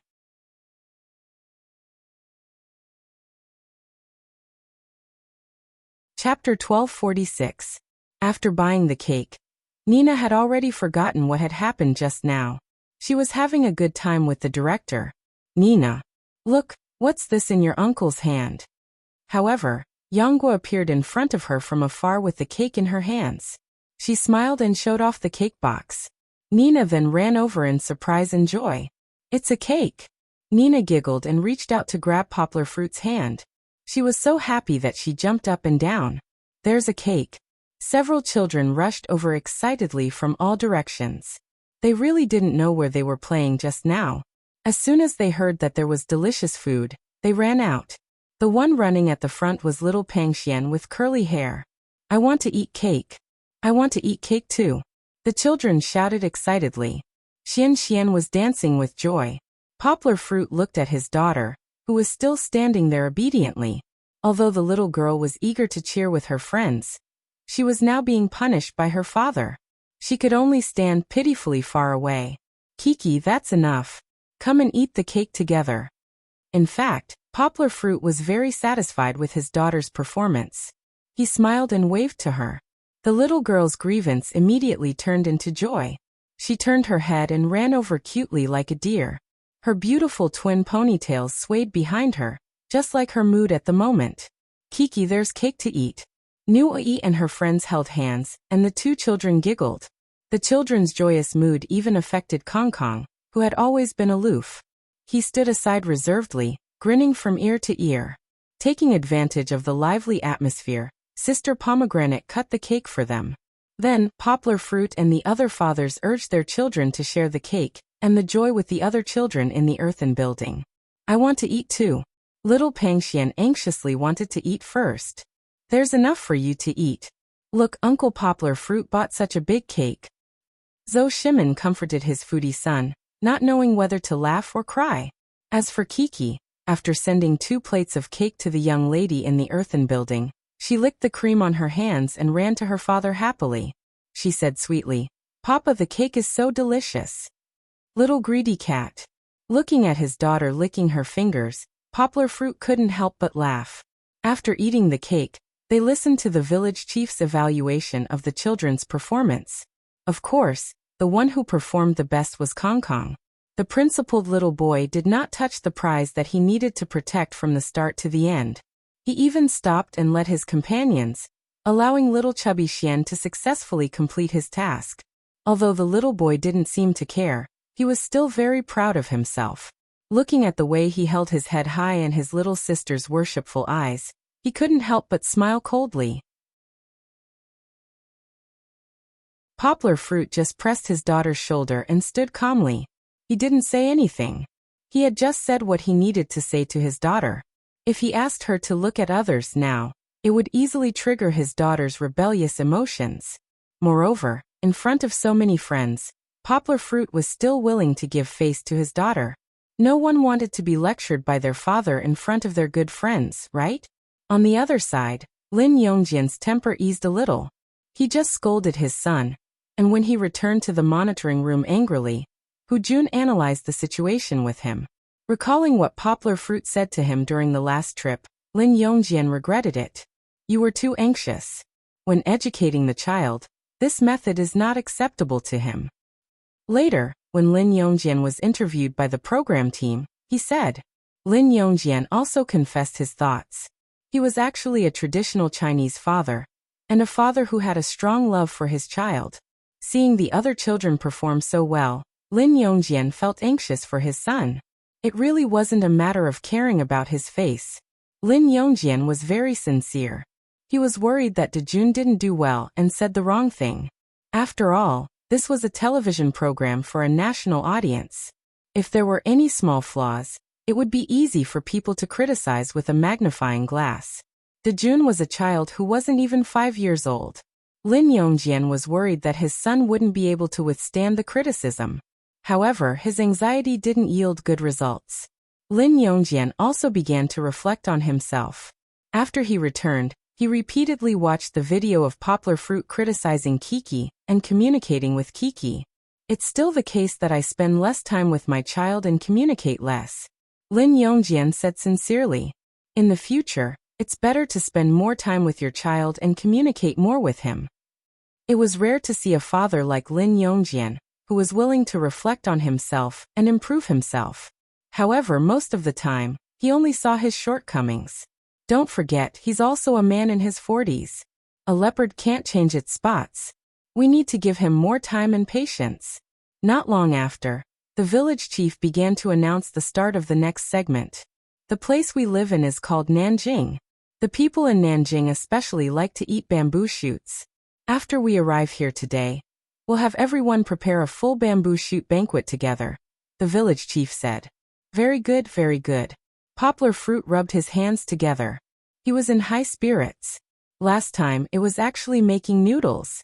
No matter how good his culinary skills were, he couldn't handle the noodles in the north. This time they were in Min province. Poplar Fruit thought that no matter how difficult it was, it wouldn't be too difficult. Min province's cuisine was a southern cuisine. It should be his turn to show off his skills, right? After drawing a mission card, Poplar Fruit patted his daughter's shoulder confidently and said with a smile, Go, Kiki. Go draw one. Daddy will make you a feast this time. The little girl ran over happily and then took out an envelope. She opened it and her eyes lit up. She waved the task card in her little arms and happily threw herself back into her father's arms, saying, Papa, Papa, this is what I like to eat. What is it? Poplar Fruit bent down and picked up his daughter's mission card with hope. He was dumbfounded when he looked at it. It's steamed buns. Papa, I like to eat barbecued pork buns. Kiki said sweetly. It's not barbecued pork buns. It's bamboo shoot buns. Poplar Fruit wanted to cry but had no tears. Are you kidding me? Why is it noodles again? Poplar Fruit really didn't know how to make noodles. Although he did research on the ratio of flour and water used to make noodles after he went back last time, he didn't have the habit of eating noodles at home. There was no need to spend a lot of time making noodles. Besides, sometimes the noodles at home were not the ones in the north. They were egg noodles that could be bought in the supermarket. The cooking method was not something Poplar Fruit could easily learn. It was enough to fail once on noodles. Why is there another steamed bun? Poplar Fruit suddenly felt that life was hopeless. Haha, Poplar Fruit, you're actually a bamboo shoot bun. The village chief came over and took a look. He knew Poplar Fruit's weakness, so he decisively added a stab and said with a smile, We have stewed pig's stomach with bamboo shoots, dried pig's feet with bamboo shoots, shredded bamboo shoots, chilled green bamboo shoots, and only your bamboo shoot bun is noodles.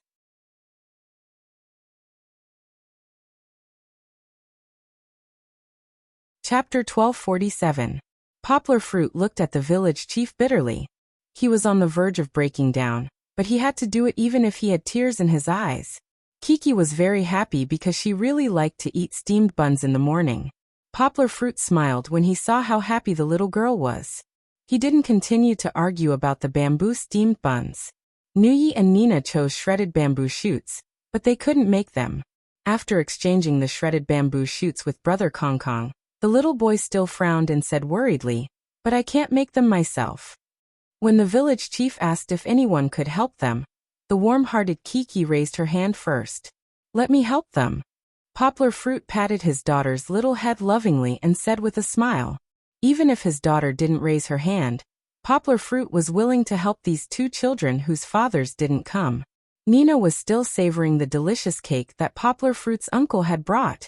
The little beauty looked at the little sister and her father. She liked this warm and enthusiastic family very much and smiled sweetly. However, Nuoyi's thoughts jumped again. He beamed with joy and said, I only want the village chief to help me. I like the village chief. The fathers all laughed. They all thought that Nuoyi's words were very interesting. Of course, this suggestion was even more interesting. He had successfully dragged the village chief into the water. Nuoyi, don't you want my papa to help you? Kiki still didn't understand. She looked at her father in confusion, then looked at Nuoyi and asked, My papa is very good at cooking. However, at this moment, Nuoyi was celebrating the success of forming a team with the village chief, and didn't pay attention to his good friend's question. He began to make bamboo steamed buns. Fortunately, compared to the helplessness in the Lus Plateau, the villagers here were very enthusiastic. When Poplar Fruit was kneading the dough, there were enthusiastic villagers who guided him to use the boiled cold grass juice to knead the dough. So there's so much knowledge in it. Poplar Fruit laughed as he kneaded the dough. I always thought that steamed buns were noodles made with water. Poplar Fruit was quite good at kneading dough. It wasn't because of his experience, but because Poplar Fruit's kneading of dough was like the pushing hand of Tai Chi. He was faster and stronger than ordinary people, so the dough he kneaded would be very chewy. Papa. Kiki came back with the washed bamboo shoots. Wow, it's so clean. You're the best. Come, let Daddy give you a kiss. Poplar Fruit smiled and turned his head to kiss his daughter's cheek, making the little girl giggle. Kiki watched her father knead the dough from the side. She also started to play with the dough. At this moment, the Poplar Fruit was almost done kneading the dough. She pressed it, and it was like pressing a pillow. It was not as sticky as before. It was very interesting. Of course, kneading dough was a boring job. Kiki lost interest after playing with it for a minute. Papa, is there anything else I can help you with? Kiki hugged her father's neck, and wanted to climb onto his back. Poplar Fruit thought for a moment.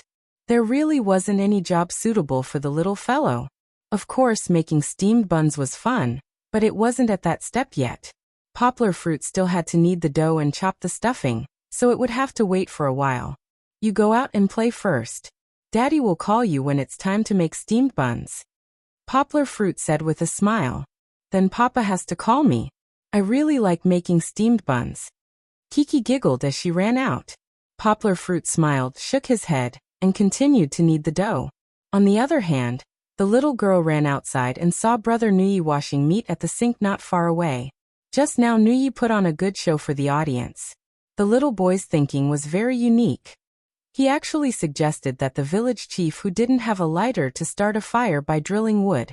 The village chief also doted on Nuyi. Not only did he not expose him, but he also cooperated with him. It was as if Nuyi's method was really good. Sister Pomegranate was stunned. She turned around to look at the village chief and couldn't help but smile. She didn't expect the village chief to be so loving. This didn't seem like his rough appearance at all. Brother Nuyi. Seeing her good friend, Kiki happily ran over and asked, Brother Nuyi, what are you doing? I'm helping to wash the meat, Nuyi said without raising his head. I want to help too. The warm-hearted little girl walked over and stood beside her good friend.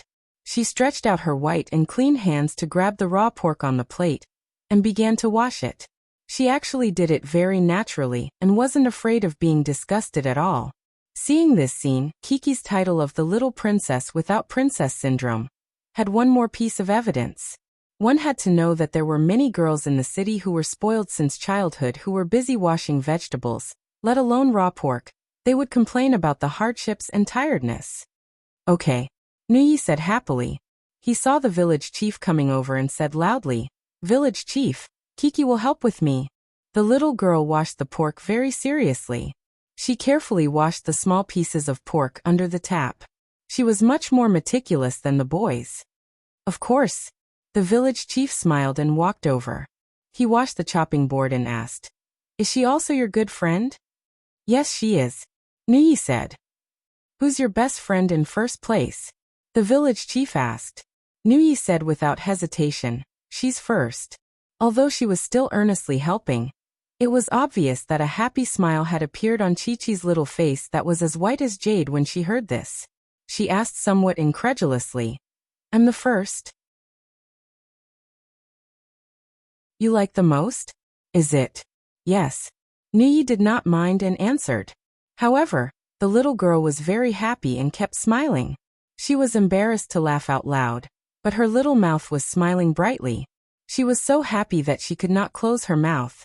When they returned to Poplar Fruit's side, the Poplar Fruit had already finished cooking the noodles and was starting to make the meat filling for the bamboo shoots.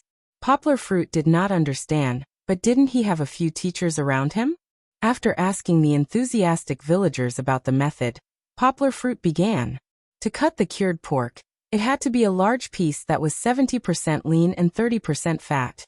The skin was removed and then cut into cubes. The villagers were worried that the Poplar Fruit would not cut well and wanted to help, but the production team did not allow it. However, when they saw the Poplar Fruit cutting, everyone was relieved. Other things aside, Poplar Fruit's cutting skills were definitely at the level of a chef. Chop, chop, chop.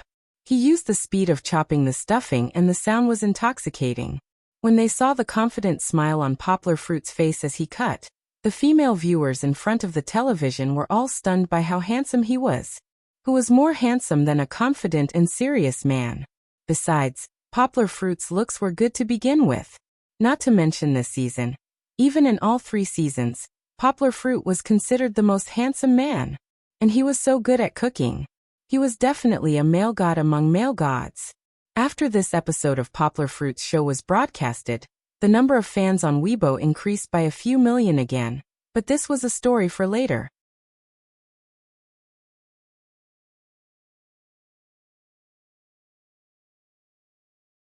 Chapter 1248. Poplar Fruit was preparing the stuffing for the steamed buns. The meat stuffing for the steamed buns required dicing the pork in bamboo shoots, then stir-frying them with oil and salt. Thus Poplar Fruit was easy to handle. On the other side, the children's loving interactions were still ongoing. At this moment, it wasn't just Kiki and Nuai. Little Pangxian also joined in, helping the village chief wash the vegetables and bamboo shoots. At first, Xian simply wanted to drag his sister to another place to play. In the middle of the square, Sister Nina, Brother Dajuan, and Brother Kongkong were playing happily. In the end, Xian was naturally rejected by Sister Kiki, who was enthusiastically helping. Xian, let's help together, okay? Just as little Pangxian was about to dejectedly leave, Kiki pulled him back. The three children worked together to help the village chief. Although it was less youthful and pink, it was more cheerful and cheerful. Xian's childish voice was still childish, Nuoyi's imagination was wide open, and his thoughts were jumpy. Chi was smart and quick-witted, and stories came out of her mouth as soon as she opened her mouth. The three little companions were having a lively time with their work. There was no need to mention how happy they were. However, there wasn't much work to do, so the washing was done quickly. Sister Pomegranate helped to stir-fry the pork, and the village chief was busy cutting the bamboo shoots. These chores didn't need the three children's help, so they waited outside. After a while, the children, who were always curious about this world, found a new target to explore. First, Kiki curiously took out a long box of seasonings and asked the cameraman what these were. The cameraman told her, but the little girl was still not satisfied. She wanted to try the seasonings herself. She scooped up a small spoonful of unknown seasonings. Of course, the audience understood, because the huge special effects on the television clearly indicated that this was white sugar. It's sweet. The little girl beamed. The white sugar melted into a sweet syrup in her mouth, and when she chewed lightly, it was crispy. She enjoyed it very much. I want it too, I want it too. Little Fatty Xian looked at his sister's appearance and his gluttonous bug was triggered. He leaned on the table and said with his mouth wide open. Kiki gave him a small spoonful, and she also gave a spoonful to Nua, who was equally excited. The two children ate happily. Sweet food was indeed the favorite of children. However, Kiki was still not satisfied. She began to try the next condiment. The white sugar in the beginning was indeed delicious, but the audience had already seen what the next condiment was. Pepper. Kiki hadn't eaten yet. The audience was amused when they saw the little girl's expectant expression. Of course, there were some who were pitiful, but everyone sat up straight, wanting to see how the little girl would react. Kiki, who didn't know anything, put the pepper into her mouth as if it was sugar. The moment she put it in her mouth, the little girl was still looking forward to it happily. However, in the next moment, just as the spoon was put down, the little girl suddenly lowered her head and covered her mouth with both hands. She frowned and closed her big eyes tightly. Her friends didn't understand what was going on, but Kiki had already hurriedly turned and ran away. She ran to one side and spat out her saliva. The little girl was especially afraid of spicy food. That mouthful of pepper almost made her faint. After spitting for a while, the cameraman handed her a bottle of water to rinse her mouth. Only then did the little girl recover with tears in her eyes. She wasn't crying, but she was tearing up because of the spiciness. The little girl looked at the cameraman uncomfortably and said honestly, "It's spicy." However, this wasn't the most exciting part. Behind Kiki, there were also two children spitting saliva. Nuai was even more exaggerated, flapping his mouth quickly. What was going on? The camera panned back and the audience saw that after Kiki turned and left, Xian, who was still drooling and asking his sister to feed him a spoonful, didn't understand why his sister turned and ran away. I want it too, I want it too. Little chubby Xian's gluttonous nature won over his confusion. He turned and asked his brother Nui to help him. Nui gave his brother a spoonful, then tried a spoonful himself. Due to their eagerness, they didn't wait for each other to react and they all fell for it. Thus, the scene of the three little fellows spitting and stomping together appeared. So spicy. After drinking some water, Xian felt a little better and laughed foolishly. Nui, on the other hand, danced for a few minutes before he recovered from the spicy to bitter sourness. 1 silly, 2 silly, 3 silly. The audience was already convulsing with laughter, holding their stomachs as they laughed. There was no choice. the three clowns were too interesting. Presumably, this scene would be captured by the audience and made into various highlights, right? Let's not go too far. Back to the children, because they had all been spiced once, the children all started laughing. It was as if they had gone through thick and thin together. Village Chief, I think you are too awesome. You are my good friend. Nuai first returned to the kitchen to watch the village chief cut the bamboo shoots. In reality, the village chief's knife skills were really terrible. Not only was the size of the bamboo shoots uneven, there were also all sorts of dangerous knife skills. The hand holding the bamboo shoots was trembling. Village Chief, you have to be careful. Don't cut your hand, then your hand will bleed. Nui started his jumpy nagging, but the little boy was actually very kind and was worried that the village chief would get hurt. Thank you, baby. I will be careful, the village chief said. At this moment, Kiki also came into patrol, followed by her little follower Xian Xian. Who would have thought that the village chief would really cut his hand? To be exact, he didn't cut his hand, but the knife might have had some gaps. When the village chief used his hand to clean the bamboo shoots on the knife, he accidentally cut his hand. Ah! He cried out in pain. This cry gave the children a fright. Kiki was already looking at the village chief. She was so frightened that she took a few steps back, her entire person in a daze. And when she saw the village chief squeezing his finger, the wound oozing red blood, Kiki was even more flustered and frightened. I don't want you to bleed. Nui sobbed as he rubbed his eyes. Kiki looked at her little friend in a daze. Her eyes were red and tears were rolling down her cheeks. The little girl was the same as Nui. They especially liked this village chief uncle who usually treated them very well. And after 2 trips and several meetings at the station, everyone's feelings for each other had deepened. It's okay, it's okay. The village chief consoled. He wanted to say something else, but he was shocked by Nui's next cry. Nui held back his tears and pulled the village chief's hand over to take a look, but he saw the scary wound that had already dyed his entire thumb red. Wah, I don't want you to die. Nui cried loudly. Finally, his emotions infected Kiki, who was already on the verge of tears.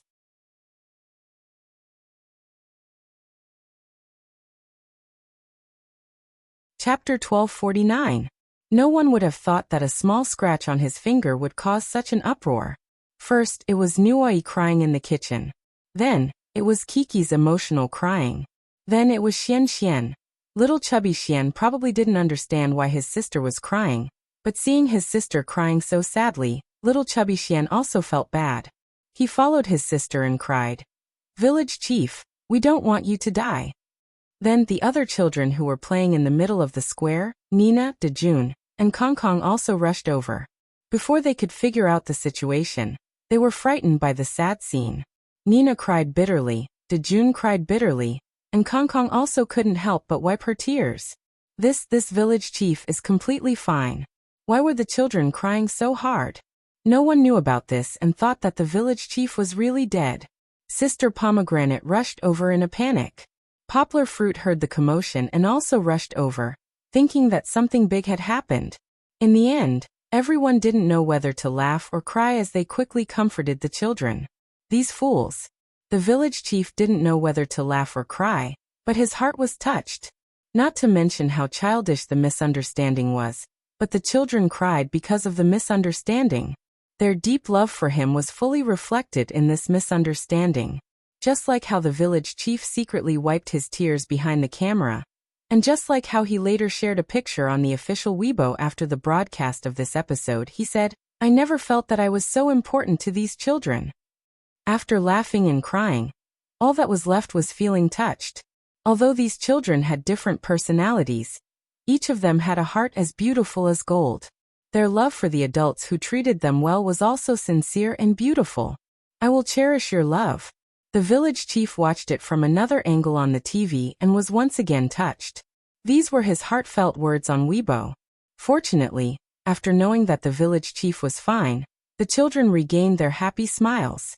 They surrounded the village chief and asked about his well-being. Dejun even brought over a medicine box. The children surrounded the village chief and applied medicine and bandaged him together. The unfinished work of the village head was handed over to Poplar Fruit, and he had some free time to wait for the stir-fried meat filling to cool down a little. Poplar Fruit's knife skills were much better than the village chief's. He quickly finished preparing the remaining materials in a few minutes. The children were in charge of stirring. The village had taught them how to do it with the task card. Among the 6 children, except for Nina, who didn't like to join in the fun and stood outside, the others were all adding seasonings and pouring in the prepared ingredients in a flurry. Each of them used a pair of chopsticks to stir the food. It wasn't efficient, but it felt good to have friends helping out together. Everyone smiled sweetly. After stirring, Poplar Fruit sealed the big basin with plastic wrap and put it into the fridge. There was only the last bit of ice left for the green bamboo shoots. "Well, Uncle is going back to make bags," Poplar Fruit said with a smile. "Who wants to go and make bags with Uncle?" "I want to make buns with Papa." Kiki ran over and hugged her father's thigh with a smile. "We want to help too." Xian Xian, Nui Dejun, and Kong Kong also excitedly gathered around. They were still immersed in the excitement of working together just now. Of course, Nina was also very excited. Although she didn't like to shout like her brothers, she also waved her small hands and looked eager to try. So Poplar Fruit led a group of children to his kitchen. Of course, the kitchen couldn't be crowded with so many people, and Grandma was boiling hot water. It wouldn't be good if any of the children got scalded. Poplar Fruit moved everything out, and then invited a villager to stand in front of him. He said, "Children, we are going to make bamboo buns. The ingredients are all ready. Let's ask this ant to teach us how to make bamboo buns, okay?" Of course, there were cheers. "Papa, you don't know how to make it?" Kiki pulled her father's hand and asked in confusion. "I don't know. Dad is not an immortal. Of course, there are things that I don't know." Poplar Fruit smiled and patted his daughter's little head and said, "Look carefully. Dad will make bamboo buns with you later." The elder sister was clever and skillful. In less than 2 minutes, a bamboo bun was quickly made. She even deliberately put in a lot of movements so that she could explain the steps. But the elder sister's explanation was indeed a little simple. The children were still confused and just looked at her with admiration. "Well, let me summarize." Poplar Fruit smiled and stood with the elder sister. He explained to the children in a simple way. "We are making bamboo buns. There are a total of 3 steps. The first step is to pinch a piece of dough and knead it into small balls like I did." The children were very excited and began to try, especially the step of kneading into small balls. They all had a lot of fun. "They don't have enough face to make it," the elder sister secretly said to Poplar Fruit. "It doesn't matter. Let them play." Poplar Fruit smiled. He didn't think that the children's cooking was edible. Even if he made it himself, it might not be edible. Like the dough that no one asked about last time. What he valued was the process of everyone working together to make the buns. Although Poplar Fruit really didn't know how to make buns, after the elder sister taught him, he could probably understand what was going on. And he was worthy of being a teacher. After he sorted out the steps of making the buns, the steps began to be simplified. And then the explanation became more interesting and easier to understand. The children, under the guidance of Poplar Fruit, patted a layer of dough, and then added a little bit of warm meat filling, and wrapped it like sandbags. "Xian Xian, don't eat the meat filling. That's only half ripe." Poplar Fruit also stopped little Chu Xian, and the other foodies who were ready to eat. Of course, the effect of the first bun wasn't very good. Even the most serious Kiki broke the dough. However, Poplar Fruit still asked them to put their achievements on the banana leaves of the steaming board. "Uncle will make the dough for you, and then you can knead it. Knead a few more. When it's done steaming, you can taste it yourselves and let Dad taste it. These are the buns that you made with your own hands," Poplar Fruit said with a smile. He was very happy to see that the children were so engrossed in making the buns, including Nina, who was helping her brother. "Papa, look, doesn't mine look like a kung fu panda?" Kiki kneaded a big, round bun and happily ran to her father to ask for praise. "It's true. It's so beautiful. Kiki is great." Poplar Fruit flattered. "How did it look like a kung fu panda?" "It was a white and fat bun. Mine looks like the ginseng fruit in Sun Wukong." Nuai didn't want to be outdone, and raised his masterpiece. Mine is also very beautiful, Xian said. Xian, yours looks a little like yours, Kong said mischievously. At the moment, Yang's bun shop was full of laughter and laughter. It was so lively that it was as if it was the new year. That you're tuning in to the Li Mei's Wuxia Whispers YouTube channel. We're so grateful for your support, and don't forget to subscribe to join us on this incredible journey through captivating stories. Your generosity through donations truly makes a world of difference, as it's the primary source of revenue that allows me to expand and enhance this channel for you. Thank you from the bottom of my heart for being a part of this adventure.